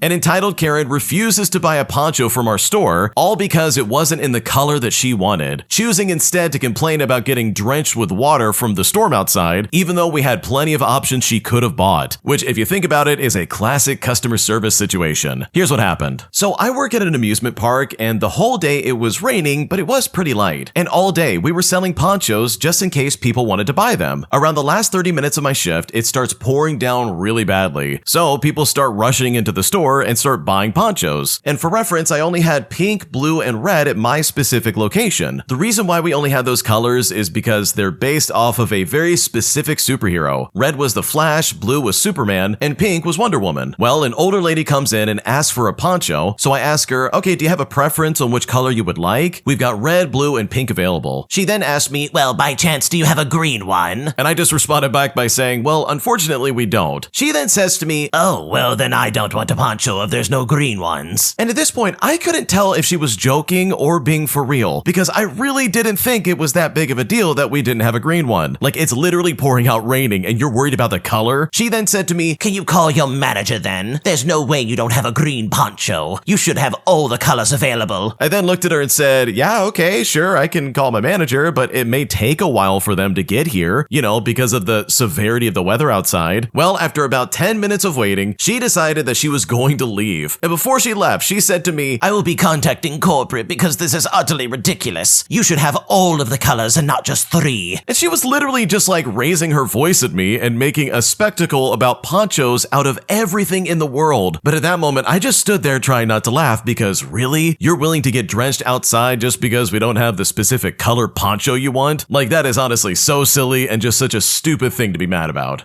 Bro, customers will find any reason to complain to you. And this is a classic example. Like, dude, some people are just irrational. You can hand them solid gold bars and they'll be pissed off it's not silver. And then they'll call corporate, be like, well, why don't you have silver bars? But it's like, dude, you're giving up like all this money just because you want to be weird. And that's exactly what's happening here. This old lady, instead of just buying like, oh, I don't know, the pink one or the red one, or literally any of them, she decided walking in the rain was the best way to make a point. Like, ooh, yeah, you made your point, lady. We don't have the green one that you wanted, so you're gonna go get drenched with water just to complain to corporate. Like, she's literally making a problem that is not a problem. Like, I can imagine this weirdo calling up corporate and trying to claim that, oh yeah, the store didn't sell a poncho for me. But it's like, dude, you didn't want one because it wasn't the right color that you wanted. And then she chose, like literally chose to go out in the rain to get like soaking wet, and somehow this is your problem? Like, dude, you cannot fix stupid. And some customers are just that, dude. The solution to their problem is right in front of them, but instead they decide to jump out the window. Like, what are we talking about? And somehow at the end of the day, it's gonna be your fault, the employee, because, oh, the customer wasn't happy. Like, screw that. So yeah, I hate customers like this. They're always causing problems. There's never a poncho that's the right color for them, and they're just gonna complain no matter what. You as the employee are always the one who has to get like the blunt end of it. You're the one they're gonna vent to and just make this a bigger deal than it needs to be. And of course, even though they're wrong, you will never hear an apology from them. If anything, they'll just double down. Like, obviously, I think you can tell I'm pretty jaded from years of customer service, but like, dude, it's like, this is what happens. So yeah, I hate customers like this. I've gone through this myself. And if anything, this is like a rite of passage because this lady is completely insane. My entitled sister demands that me and my husband go to her wedding that is scheduled to be a destination wedding outside of the country. But even when I explain to my sister that I can't afford to go out of the country just to go to her wedding, she doubles down, proving to me once and for all that she doesn't care about me or my family in the slightest. And I'm honestly so blown away by her attitude, and I can't believe the way that she treated me. Here's what happened. My younger sister has always had issues with entitlement, taking advantage of others, throwing fits and being verbally awful, and just being a miser. And I'm not trying to dispense an armchair diagnosis, but she does check every box of being a narcissist. A few years ago, she announced her engagement to a nice guy who is a pushover. He expressed not wanting to get married for a while, but she ended up proposing to him. Not that there's anything wrong with that, but she really kept pressuring him to get married. He comes from a wealthier family than us and is good with money and investments. So this is the perfect combo for her to take advantage of and have someone to bankroll her delusions. He wanted a modest local wedding so that friends and family could attend. My sister decided she wanted a destination wedding outside of the country. At the time, my husband and I didn't have the best paying jobs. He was working on a second degree, and we had eminent goals of buying our first home together. We regretfully declined her invitation because the trip would cost us $3,000 to $4,000, of the which we just did not have. It would have had to go on a credit card. When we didn't reserve our spot, my entitled sister said that she and her now husband wanted to pay for everything so that we could attend. My husband and I were floored because, for starters, that is a lot of money. And secondly, my sister has never been one to offer to pay for anything. So we accepted her offer with a lot of gratitude. A couple of months go by and she asked if my husband and I have booked our airplane tickets and our hotels yet. She then said, "They just keep getting more expensive the closer they get to the date, you know." But I thought to myself, wait, what are you talking about? I have never expected anyone to just give me anything, but my financial situation hasn't changed. We tell her this and she says, "Well, my husband and I looked at all the prices a while ago and it is just too much money, so you guys will have to take care of it yourselves." But we just ignored her and went on with our goals. Months go by and my husband and I were getting better jobs and we were about to buy our house. My sister then comes back and asks again if we purchased our tickets, despite repeatedly telling her no, we didn't. So we tell her again that no, we haven't done that, and at this point with our new jobs, we are not allowed to take any time off yet, and we don't have enough PTO anyways. When I started my job, they offered to honor upcoming events if I needed time off, but I had said that I didn't need anything since I already planned on not going to the wedding. We didn't have savings, and we took on a mortgage, so we cannot tack on credit card debt as well. I was so annoyed with her constantly saying, "You just need to figure it out," as well as all the other tantrums that she would throw, basically implying that if we didn't show up, we didn't really love her. So I tried to frame it differently just so maybe she could understand. I told her that attending her wedding would literally mean that we would have to no-show at work. We would likely lose our jobs and not be able to pay our mortgage, and then we would lose our house. I then said to her, "So So you're okay with my husband and I losing our jobs and our house and risking homelessness so that we can attend your wedding? And of course, as you might have already guessed, she did not have a good answer to that question. She has no concept of money because she has always manipulated people into paying for her. She has never been able to hold a job. She has no empathy for others, yet she thinks that she is deserving of special treatment. I don't understand where it came from because our parents raised us to be hardworking and not to expect anything from anyone. Even our parents and my husband and I couldn't afford to attend. Her husband's family could and wanted to go, but she wouldn't allow it because apparently it would be weird to only have his family there and not hers. She literally put up a huge paywall and then blamed us that she would have to elope and then went no contact with us. And here's the thing, when we accepted her offer to pay for our trip, she had said to not worry about anything at all. She said she would book our flight and hotel and literally everything, while also telling us to sit back and relax because she really just wanted us to be present at her wedding. She even gave us dates to put in time off requests at our old jobs so that we could accommodate this situation. So that's why we didn't buy anything with the intention of her reimbursement. And we were really just surprised when she asked us if we had done anything in terms of booking stuff. I should have known better since all of that is very unlike her. But regardless, it is such a relief that she is no longer in contact with us because she has treated us so poorly, and I can't imagine having a lifetime of dealing with her attitude. Yeah, your sister is an absolute moron. Who in their right mind would be like, oh, don't worry about it, I'll pay for your tickets and your hotel and all this other stuff, and then turning around and be like, hey, did you book your hotel and your flight yet? It's like, are you insane? Like, what are you talking about? So she not only lied about booking your tickets, but she then tried to flip the script and be like, oh, but it's your turn, you're gonna have to buy all this stuff. That's insane to me, and honestly, I don't blame you for wanting to get away from her. This is a huge blessing in disguise for her to be like, oh, I'm never contacting you again. You're the reason I had to elope. Lady, you're scheduling a wedding that nobody can afford. No one can afford to leave the country just to appeal to your stupid wedding. I mean, the original poster has it right. This is literally a paywall of their own doing, and there's nobody to blame except for this stupid entitled sister. And it really blows my mind that she didn't care about you possibly losing your job or even not being able to pay for, your new house if you did decide to go on this trip. I mean, I don't know about you, but I definitely don't have a couple $1,000s sitting around. I personally can't just drop that all of a sudden just to go on some island getaway to go to somebody's wedding. Like, that is absolutely not gonna happen, and anyone who would try to force that on me no matter what is seriously out of their mind. So honestly, good riddance to this entitled sister. She clearly is a piece of work, and I honestly feel really bad for her husband. If you like Am I the Jerk, you're probably going to love Am I the Genius. Check it out, link down below in the description. Also, go to amithejerk.com/submit if you would like to submit your own stories. Am I the jerk for not wanting to stay home for the night with my daughter while my wife goes out with friends? Here's what happened. So to start things out, my wife rarely goes out with her friends, maybe 6 times a year, and has never been very social and prefers spending time with me. I am more social, but that has declined as we are focusing on our family. We do have a 2-year-old daughter after all, and I spend time with the same 3 friends once a week for game nights that are either in person or online. I have another 3 friends that I see only once every 2 months, and this is also for game nights. If I go out, my wife will tend to our daughter. I often still help with dinner and bedtime, but sometimes I leave earlier than this. Our daughter's bedtime is about 7:30 p.m., and she often sleeps through the night without any kind of problems. She maybe wakes up about 5% of the time. I always offer for my wife to sleep in the next day, or even something similar in exchange for me going out, so that it's not just a one-sided thing. Now, with that bit of context out of the way, here's the scenario that we are currently in. My wife made plans to spend an evening this weekend out with friends, and she would be out from 6:00 p.m. until late at night. After she made those plans, I was invited to my friend's birthday thing with my second friend group, and if I went, I would be gone from 5 p.m. until very late as well. Last time I saw them was exactly 1 month ago. I brought this plan up with my wife as I wanted to make arrangements for a family member to take our daughter for the evening, but she was irritated by this and argued that I should stay home. I have since spoken with a family member who is happy to take our daughter at 5 o'clock and have her stay the night, and I've communicated this to my wife. I made it clear that this will not affect her plans at all. I will be responsible for drop-off and pick-up of our daughter, and I will not ask anything of my wife because I understand that it is rare for her to have a night out like this, and so I don't want her to change her plans at all just for me. But she still thinks that I should stay home. This is her argument. She says that since she always base covers for me that I should also cover for her. She also doesn't want to ask this family member to have our daughter for the night because she thinks we ask way too much of them. But in contrast, this is my argument. I am covering for her, as she does not have to change her plans and doesn't have to do anything for our daughter. Also, this family member loves watching our daughter, and my wife is often quick to agree to leave our daughter there for sleepovers plenty of other evenings, purely out of just convenience. So I don't see why this time is too much to ask. I feel like she wants me to stay at home as a form of punishment for going out more frequently than she would prefer. And sure, the word punishment feels too strong of a word. I mean, I don't think there's any kind of major resentment behind this or anything like that. I just don't know how else to describe the feeling. So am I the jerk here for making plans to go out the same night as my wife, even though I've got everything figured out for our daughter? What should I do? So from my perspective, it does kind of seem like your wife is trying to punish you. It really does come off as if she wants you to stay at home, just like she's had to stay at home for plenty of other arrangements. But on the other side of this, your wife never gets to go out. She only goes out to see her friends maybe 6 times a year? Whereas you get to see them once a week. That's a lot more hangouts and a lot more nights out that you get to spend, while she's at home unable to see her friends. But personally, here's my opinion. I don't think there's anything wrong with leaving your daughter at the family member's house while you go to this friend's birthday party and spend time with them. I really think you have everything set up, and it sounds like you have all of your bases covered. The only part of this that would really make me think that this is a bad plan is the fact that your wife really does not like this. That alone would really make me rethink my plans, and maybe just tell my friends, hey, I can't make it this time. I've got to watch the kid. I mean, in my opinion, I think you really should work with your wife on figuring out the best situation for your daughter, and if she disagrees with her being watched by another family member, then I think you might need to take some time to see where she's coming from with this. But that's just my opinion. What would you do in this situation? Would you try to find a babysitter to watch your kid in this situation? Or would you stay home to watch the kid and miss out on the birthday party? Leave a comment down below. We would love to hear what you have to say. Today, I messed up by ruining my husband's relationship with his best friend. And at this point, I seriously don't know what to do. So my husband and I are both 35 years old, and we have been together for 7 years and married for 5. He has 2 older brothers that he isn't particularly close with, and the one person he is very close with is his cousin by the name of Aaron. Aaron is not his real name. They lived together after my husband graduated college. He was the best man at our wedding, and Aaron even lived with us for a year while we were married so he could finish school. I like Aaron a lot. He has felt like a brother-in-law to me, much more than my actual in-laws have ever felt. My husband and I have had a rough 3 years. Between COVID, there was a point where both of our fathers were in terrible health. We've dealt with infertility issues, and sadly, in July, we had a stillbirth at 34 weeks pregnant. And Aaron has been there for us through all of that. He is probably the person my husband can lean on the most for support. Well, last night, I get a call from Aaron's lifelong girlfriend by the name of Jennifer. Jennifer is also not her real name. She asked if it was okay if she could come over and have some girl talk with me. Now, Jennifer and Aaron have been together about as long as my husband and I have been together. She has 3 kids from a previous relationship, and we love them. They spend the night at our house, and her older kids dog sit for us. She comes over and proceeds to tell me some serious problems that she has had with Aaron, and she is at a loss at what to do. Here's the main crux of her issues. Aaron has an insane amount of debt and has basically used her as a place to crash for 7 years. He is constantly criticizing her for her parenting, saying that she babies her teenage children, and finally, he's lying about where he's going, and his locations that she can see has him visiting a sketchy massage parlor, if you know what I mean. Now, I hate to say it, but the financial issues and the parenting issues, I kind of already vaguely knew about it. Even myself and my husband have called Aaron out about how he talks about the teenagers, but clearly I had no idea how bad it was. We talked through it, and I flat out asked her, if you really think he's going to a massage parlor for sketchy business, would you then still stay with him? And when I asked her that, she said yes. So I just gave her some advice about boundaries and talking to him, and then I just left it at that. After she left, I went upstairs and told my husband what happened. He then proceeds to have a complete breakdown. He is in tears. I finally get him to talk, and he starts saying things like, can I just have one person in my life that I can trust? I can't even go to my brothers to talk, and now I can't even trust Aaron because I know what he's been doing, while also screaming out that he's better than this. I mean, he was just completely and utterly destroyed. I feel terrible. I didn't even think about it when I told him what Jennifer said. I didn't even think that it could ruin their relationship. Aaron is the only person he goes to for advice and really looks up to as a big brother, and I just completely destroyed that image. Right now, at least, I'm going with a classic strategy of pretending like it didn't happen happen, but I just feel like I completely took away the one family member who he felt comfortable turning to for emotional support. So did I mess up here? I mean, my husband's reaction really makes me think that I did. The minute I realized he was breaking down and crying, in my head I was thinking, oh no, I messed up big time. I just feel so horrible for making him upset. And I know that it wasn't me, it was Aaron that did this to him, but maybe it's the former Catholic in me. I'm just programmed to feel inward blame for some reason. Fast forward, and I've tried my best to avoid the subject about Aaron and Jennifer. My husband and I both work from home, so we see each other a lot. Then, while I was in the shower, he came into the bathroom and said, by the way, yes, I'm still upset about Aaron. And I just thought to myself, oh no. We went out for dinner last night and I did apologize to him. I didn't exactly say, I'm sorry I told you this, but I said something along the lines of, well, I'm sorry this happened. And he said to me, you have absolutely nothing to apologize for. I am just so angry at Aaron. But me, being the paranoid person that I am, I asked him anyways and I said, are you sure you aren't mad at me at all? My husband just said to me, I'm about 1% mad at you because you probably shouldn't have told me after I ate my gummies. And for context there, we take Delta 8 gummies at night to help us sleep. I guess he had already taken a few by the time I came upstairs. Now, I did tell him that there were more awful things that Aaron has done that I didn't get a chance to tell him because he was so upset at the time. I asked him if he wants to know that stuff, to which he said, well, not now, maybe another night. And at that point, we just enjoyed our steaks and chilled for the evening. Honestly, I don't know what is going to happen moving forward. He is very insistent that he is not going to reach out to Aaron, and Aaron still has no idea Jennifer talked to us or that my husband knows all the garbage he's done. So at this point, I seriously don't know what to do. Honestly, I don't think you did anything wrong. If I had a best friend or a cousin I was really close with who was acting like a complete fool, and my partner just so happened to know some information about them, I would absolutely want to know what's going on. I would not want to be kept in the dark about that. That is someone that I trust and look to for emotional advice. And sure, you can probably still do that, but Aaron's behavior is completely inappropriate. And I know that personally, once I would find that information out, I would probably be looking to somebody else for emotional comfort. That's just me personally. So in my opinion, at the end of the day, you didn't do anything wrong. And I really think you helped your husband out in the long run. My girlfriend gave me a 1-week ultimatum to decide if I want to marry her or not. And at this point, I'm freaking out, and I seriously don't know what to do. Okay, so for a bit of background, we first started talking about the possibility of marriage or engagement only 2 months ago, although we had been dating for over a year by that time. Not only had we not talked about marriage, but we hadn't even talked about any details whatsoever about a future together. Also, neither of us have ever been married before. I had been hesitant to bring up the future with her because I knew that I wasn't sure yet, so she was the one to finally bring it up 2 months ago. I discovered that she is 100% ready to get married, and she discovered to her great disappointment that I was still unsure, and she had assumed that I would be 100% ready. Furthermore, she told me that she wanted to get married by this coming February because her mom would be visiting soon from out of the country and would be heading back home in February. So the time from which we started discussing marriage, which was about August, to her ideal marriage date in February, leaves only 6 months for me to make up my mind, get engaged, plan a wedding, and then have the wedding. The main reason she gives for insisting on a rapid timeline is concerns over her biological clock, meaning that both of us do want to have kids. I was completely freaked out and caught off guard by her proposed timeline. I'm a very analytical person, a classic overthinker, and prone to heavy anxiety over big decisions. I told her that my ideal timeline would be that we would get engaged by February, but we wouldn't get married by then. I felt this would give us enough time to thoroughly discuss our future all before getting engaged, and enough time for me to feel comfortable about the decision. Now, neither of us have been willing to bend on our ideal timelines. I mean, I still feel like I need more time, but she believes that I've had plenty of time to make up my mind, and not only from the 2 months that we've been talking about it, but also due to the prior year that we had been dating, but not talking about marriage. While both of us have been trying to assert our preferred timelines, one difference is that I've at least tried to express empathy and my understanding of her needs. Meanwhile, I can't recall any time she has expressed any empathy for my needs on this topic. On Monday, we met up, and she told me that she can't bear to wait any longer for me to decide. So she issued an ultimatum for the end of this week to decide whether to break up or to commit to the February marriage. Now, because of this, I've been in an anxiety-ridden, depressive state all week from the pressure. I definitely don't feel ready to make a decision, but I also don't want to miss a chance on what could potentially be a great future with her. Just because I was being indecisive, I also don't want to hurt offered her. I mean, honestly, how do I navigate this ultimatum? Do you think she's right that I should have been able to decide by now? I appreciate any advice, including if there is some way to navigate this situation while honoring my need for more time and her need for some kind of decision. What should I do? Okay, so honestly, I can kind of see both sides of this. For starters, I totally understand the anxiety when it comes to having an ultimatum placed upon you. That can really be stressful, and I know for me personally, I don't really like timelines like that being placed on me so suddenly. Like, that really would stress me out, so I totally understand where you're coming from. But the other side of this with your girlfriend really does make sense. For some additional context, the original poster here is 43 years old, and his girlfriend is 39 years old. It's not like these two are in their early 20s or anything like that. It's not like they're inexperienced in the dating world. These are two people who are practically in their 40s trying to figure out their life. And it sounds like the girlfriend is really trying to push the envelope, and honestly, I can see why she would want to do that. You have been dating for well over a year, and the two of you have been talking about your possible life for 2 months, or at least you should have been. I mean, has the original poster even been talking about a future with this woman for what, 2 months now? It seems like your girlfriend brought up marriage because she's probably like, okay, when is he gonna do it? And look, if you want to try and have kids at some point in your life, you should probably jump on that bandwagon faster than normal. You are 43 years old after all. So with that all in mind, I really understand where the girlfriend's coming from. I mean, the both of you are very clearly adults. You are both very clearly at that age where you need to decide what you want to do with your life. I mean, in my opinion, by that point, if you do want to have kids and have some kind of marriage and a life together, then that clock is definitely ticking, and it's either time to make a move or walk away. But I really think whatever decision you decide to make, it should be based on how you feel about your girlfriend as opposed to your anxiety over having to make a decision. Like, if I was in your shoes, I would really be thinking about, okay, do I really want to be married to this woman, or is this seriously not the right time? But I wouldn't allow my anxiety over making a decision be the thing that's like, okay, well, I'm just not going to be with you then. I personally think that would be a massive mistake, and I think you would really regret that later on. So hopefully this goes well for both you and your girlfriend, because honestly, with all things considered, I think your girlfriend has a really good point, and I really think it's time to make a decision. My entitled coworker loses her mind when she finds out I put in my 2-week notice, because after she found out this news, she made it her goal to try and get me fired, as well as sabotage my new job. And as a result of her vindictive and awful behavior towards me and the company, she eventually ended up getting fired. And I've never been happier to be away from a crazier coworker in my life. Here's what happened. So I'm a 30-year-old female, and I've been working at a super small construction company for the past 2 years. I put my best foot forward every day and never had any issue with anyone in the company. As of 3 months ago, they moved me from an in-field coordinator to an accounting position. It was an emergency move, as one of the employees stole $80,000 from the company, and they needed an immediate replacement. My new supervisor, we'll call her Mary, that's not her real name, is 34 years old and was always super kind to me, and we've become pretty good in-work friends. But these last couple of months have been a nightmare. I hate the new position, and to be fair, I'm not very good at it. So I found a new position, and I've been keeping it a secret for a while. I let the owner know first, and he was very kind and receptive to it. The issue started when Mary got word of it. She immediately cornered me and started going on this rant saying things like, "Why didn't you tell me? You're being incredibly unfair and selfish. I can't believe you would do this to us. This is unacceptable. Don't ask for a referral because you are not getting one from me." And she just went on and on. I politely told her that the opportunity was something I simply couldn't pass up. She then went to the owner and asked for any details I might have given him about the new company and the new position. And honestly, at that point, I believe she was trying to sabotage me leaving. Thankfully, I didn't discuss any details about it with anyone. It was very awkward after that, but I didn't think anything of it. But the next day is when things took a turn for the worst. Mary decided to be petty and removed all of my authorizations to any accounts I had, so I couldn't perform any of my daily duties. I didn't want to leave on a sour note, so I brought it up to the owner as Mary was out of the office that day. He reauthorized my accounts, and I continued to work. Mary was back the following day and was completely livid that I had went around her and talked directly to the owner, and her actions towards me would only get worse from here on out. The next day, I came in to notice that my desk was moved and my computer access was taken away yet again. So that's when I decided to maliciously comply. Since I couldn't do any of my daily tasks, and I really didn't feel like dealing with a screaming Mary, I decided to jump online for basically the entire day. At the end of the day, Mary came into my new back storage office and said, "Did you have a busy day today? I know mine was." So I just smiled smiled and said, "Yep, mine was exhausting." She did not like that response and went to the owner to say that I was purposefully not doing my job and my last 2 weeks would be pointless, so they should just let me go right now. But the owner disagreed. He called me into his office, and after I explained what she had done, he gave me access again and told Mary that she had to work from home. Another day goes by, and it's extremely peaceful now that Mary is working remote. But unfortunately, this does not mean my day was getting any easier. Instead of taking my access away, she had the IT department start forwarding all my emails to other employees in other departments that had nothing to do with my specific position. Now, at this point, I only have 3 days left, and so I just took it as an, okay, this sucks for them, but it's on Mary's head if anyone has any questions. I looked at my PTO, and I had way more than I thought I had. So I thought to myself, why not just use those for my last days? And that's exactly what I did. I was originally supposed to let all vendors know and starts forwarding them off to the appropriate people and interview second-round candidates for my position. But you know what? I'm not doing that anymore. The owner was completely okay with it and understood that Mary was being toxic and that he would have a talk with her about her attitude and position if this continues. Now, with my last 2 days and me being on PTO, I finally thought I was safe from Mary, but lo and behold, she was still holding a massive grudge, as if me leaving my position was a personal attack on her. She called me at 4:30 in the morning and left me a voicemail saying that our company was having an accounting emergency and I need to come in right away. I called her back about 4 hours later, which she was fuming about, and went on a massive rant about how I'm being extremely entitled and I will never get anywhere with my attitude. She said she's embarrassed for our company to say that I ever worked here, and that if she ever finds out where I will be working, she will make sure that I'm fired and will never get a job in this town ever again. But when she said that, I just laughed at her, and then she went ballistic. And this was like when you take a 4-year-old's toy away from them. She was screaming so loud, her voice was shaking, saying silly things like I have no respect for her, or that I was gonna rot in Hades. Eventually, I just hung up on her once she started bringing my family into things. And after that, I called the owner and explained to him what happened, which he was not shocked about. He then told me that when she came in that morning, she was going on a rampage like the Tasmanian devil. After finding out why she was freaking out, he promptly fired her. I was shocked, since this was a small company and he definitely needed her. I eventually heard from another coworker that she ended up destroying a bunch of company property on her way out, and now she's facing a lawsuit due to all the damages. And I'm honestly just so thankful that she revealed her true self to everyone, and that I'm very far away from that company and her. Wow, that lady burned literally every bridge in that company. She seriously went on a rampage when you said, yeah, I'm gonna quit this position, I'm not doing this anymore. She very clearly took that personally in some kind of way, and she then made it her goal to try and ruin your life. Like seriously, what is wrong with her? Why would you on a professional level act like that towards anybody? Here's the thing about working a job. I've learned that anybody is replaceable. Aside from like the owner of a business, any person in any degree of authority absolutely can be replaced at the drop of a hat. And this Mary lady is no exception. I mean, she was running around that office as if she owned the place. She clearly had some kind of chip on her shoulder about you leaving, and that in my opinion is so weird. Like, why not be gracious about this and try and be supportive of a coworker? You very well could work with them or for them in the future. Who knows where your career could go? Why not try and stay friends instead of making an enemy? And it certainly doesn't help that Mary was trying to throw wrenches in the wheels of the original poster. I mean, they did try to cut off access to everything this person had. They were constantly being a nuisance and being so rude to the original poster, all with the main goal of trying to ruin this new job opportunity for them. And you know what? I'm pretty sure if Mary knew about your new job, she absolutely would try and sabotage it. So honestly, with all things considered, I'm really glad that Mary got fired, and I'm so glad that you got out of that job. She does not sound like a stable person, and seriously, it was much better for you to leave than to deal with that lady on a daily basis. If you like Am I the Jerk, you're probably going to love Am I the Genius. Check it out, link down below in the description. Also, go to amithejerk.com/submit if you would like to submit your own stories. Today, I messed up by making a dinner reservation under a celebrity's name. Here's what happened. So this happened back in 2018, and I honestly still regret it to this day. My wife and I were in Buffalo, New York for a friend's wedding. We checked into a hotel the night before and noticed that there was a Morton Steakhouse attached to the hotel. My wife suggested we go there for dinner, and I told her I'd make reservations online once we get checked into our room. While she was taking a shower, I made the reservations. When the site asked for a name, I put in my first name, and then I was prompted to put in a last name. For some reason, I thought it'd be funny to put in Galifianakis. Hostess, which is the name of the actor, and yes, I did have to Google it just to spell it. I smirked as I confirmed the reservation and didn't think about it again. For reference, I have a beard similar to his in The Hangover, and our body shapes are arguably the same, but that's honestly about it. In a low light setting with some distance, if someone said to you that I was him, you really wouldn't be able to deny it. I usually wear a hat as well, and this evening was no different. About an hour later, we headed down to the restaurant for dinner, and this place was very busy. My wife approached the hostess and told her we had a reservation under Zach. I was standing about 10 feet away in a sea of people, but as soon as I saw how the hostess reacted with a huge smile, I immediately remembered what I did. I quickly thought to myself, oh no, they think it's really him. As I approached, I could hear the hostess tell my wife, we've arranged a table in a more private setting for you both. My wife turned around and stared into my soul. Now, I've seen this look so many times from her, and it's always for the same reason. She mouthed the words, what did you do? And before I could say anything, the hostess said, please follow me. None of the other guests could be bothered, but I could feel a bunch of eyes on me from every single person that worked there as we followed the hostess to our secluded table. Even the cooks in the kitchen stopped what they were doing to get a glimpse. It was very clear when the reservation came in, the word spread and excitement was in the air. As the hostess handed us our menus, a very pregnant waitress approached the table, and this is where it all came crashing down. As she welcomed us to the restaurant, I blurted out and said, I'm sorry, I'm not Zach Galifianakis, to which she replied with a smile, yeah, I can see that. The look on my wife's face was priceless, but I was too deep into damage control to even address it. I said, look, I'm an idiot, I thought it'd be funny, and I wasn't ready for what the waitress was about to unload on me. She said to me, I'm actually a huge fan of Zach, and when the reservation came in, the hostess ran to the back and told my manager. He actually asked me specifically if I wanted the table because he knew how much of a fan I was. And yes, right about now, I felt absolutely horrible. Luckily, she seemed to have a great sense of humor, and I also think she knew I was genuine with my apology. The restaurant took our picture and I signed it. The title of it said, My Date with Zach, and when we left, I gave her about $100 for a tip. But honestly, with all things considered, I really feel dumb and incredibly embarrassed. Wow, that is really embarrassing. I can only imagine going to a restaurant and then reserving your name under a celebrity name. That is a serious gamble, and honestly, what happened in this story very easily could have happened to anybody. So I think the original poster learned a valuable lesson, and next time they try and reserve a table, they'll just use their name to avoid this interaction ever happening again. Am I the jerk for using money from my child support to buy things that I want? Because at this point, my mom's upset, and I'm honestly not sure what to do. Here's what happened. So my parents divorced when I was 8 years old. The custody was basically split in a 70-30 arrangement, and my dad was ordered to pay child support. I recently turned 18, and we started a conversation about if it was necessary for it to carry on or not. My mom was very adamant that it should be continued, and my dad accepted with the condition that the money was put into a bank account and that I could have access to use it anytime I want. So we opened an account in my name, which both me and my mom can have money from. I have been using it a lot, mainly to buy courses, Uber drivers, and ordering food. I know it's irresponsible and I probably should manage the money a bit better, but it just feels nice to be able to pay for the things I want. Well, today my mom sat me down to have a chat about it. She said that she uses the money to pay for my things and that I can't use it that much. I said that I understood, but that dad said I could use it anytime that I want. We argued for a bit, and she said that if I didn't learn how to control my spending better, I should then just go ahead and live with my dad. But here's my defense. It's not like I'm spending all of the money. I mean, dad is very annoying about saving and how we should always be prepared for pretty much anything, so I put a portion of it in a savings account. And even of the money that is left, I spent about half of it in total. But I do understand that if my mom wanted to do something with the money, she would have to reform her plans to fit my spending. My dad says that the money is technically mine to do whatever I want with, but that I should be mindful of excessive spending and plan an arrangement with her on how much we each can take from the account. My mom says that I'm still too young to manage that money and that I don't know what I'm doing. So am I the jerk in this situation? What should I do? Okay, honestly, I think the way you're spending this money is really irresponsible. For starters, you don't even have a job. You're just using this money to buy like Uber Eats and get all this food and clothing. Meanwhile, your mom needs help supporting the house. Like, sure, these funds are being used for whatever you want, but at the end of the day, it kind of seems like you're blowing this money down the drain. Like, your mom is right. It really seems like you're being very selfish and you're wasting money that's meant to pay for your expenses. And now your mom's gonna have to find other means just to cover the cost of things. So yes, in my opinion, I I think you're being a massive jerk right now. It really seems like you're taking advantage of the system and you're spending this money even if you're trying to save some of it in a bank account in a way that is really irresponsible. Am I the jerk for requesting my next door neighbor quiet down their toddler who seems to cry at all hours of the day and night? Here's what happened. So for a bit of context, I'm a 36-year-old female and I live next door to new tenants who moved in some 6 months ago, and they have a toddler that's about 3 years old. He shrieks at all times of the day and just does the whole throwing himself on the ground tantrum thing literally multiple times a day. Due to the hybrid work model, I work from home 3 days a week. It's become a regular occurrence to have multiple instances of managers or even my clients asking why there's a child crying in the background. Fast forward, and over the weekend, I met my neighbor upstairs, and she asked me if I also woke up really early, very shocked at the noise. Now, for context, last Saturday, the whole building woke up at 5:45 in the morning because the child in question was screaming, and it went on for a good 20 minutes. Now, here's some information about the kid itself. The child is healthy, and we always see the kid outside playing. The mom is also a stay-at-home mom. There is no neglect or anything like that. The child is well looked after. He looks about 3 years old and goes to a play school in the mornings, but he hasn't been going this week. Now, on to what happened today. I'm working on something critical while handing off my responsibilities due to a transition as well as having back-to-back phone calls. Over the course of 4 hours, I had to keep pausing my call. At one point, a really important client from another continent asked me if I needed to be excused to take care of my child. They even asked if I needed to reschedule the call. Another person on the call chimed in with the same sentence. They basically said to me, "We should not be neglecting a child because our call is running long." I then profusely apologized to them, and I also informed them that it was the neighbor's child. But they mentioned how it sounds like it's happening in my house. After the call ended, I went out to the balcony and, in a very respectful way, asked the mother if the child was unwell. But she didn't like that question, and then she asked me why. I asked her again if the baby is unwell, but she said no. She mentioned that she took away something that he was trying to eat, and that's why he was crying. I explained to her what happened on my calls, and she finally snapped at me and said, "He's a baby, what do you expect?" I then asked her straight up, "Well, if I didn't talk to the child's mother, who else do I have to speak to?" I explained that I completely understand the challenges of being a mother, and I'm sure it's incredibly overwhelming, but this is happening so many times in the day, and it's really not letting me focus on my work. And after I said that, she literally started crying. So am I the jerk in this situation? What should I do? I personally don't think you're the jerk in this situation. I think you're doing everything you can to try and make sure you have some kind of work environment that doesn't include this lady's stupid kid crying all the time. Like, think about it. You're working from home, you're trying to get stuff done and have some kind of professionalism. Meanwhile, your clients think that you're neglecting your child. But guess what? You don't have a child, and instead it's your neighbor's child acting like a complete maniac. It's like, I'm sorry, but that's inappropriate. You have every right to have some semblance of quiet and peace in your home, especially at 5:45 in the morning? Like, seriously, it sounds like the mom needs to do a better job of parenting the kid. And maybe that's really mean and insensitive, but it sounds like this is happening to a lot of other people as well. So no, you are not the jerk for talking to your neighbor. You have every right to talk to them and explain what's going on. Because you can bet if you were making noise, you would want to have someone tell you instead of continuing to do it under the assumption that everything's fine. Also, if you're looking for some type of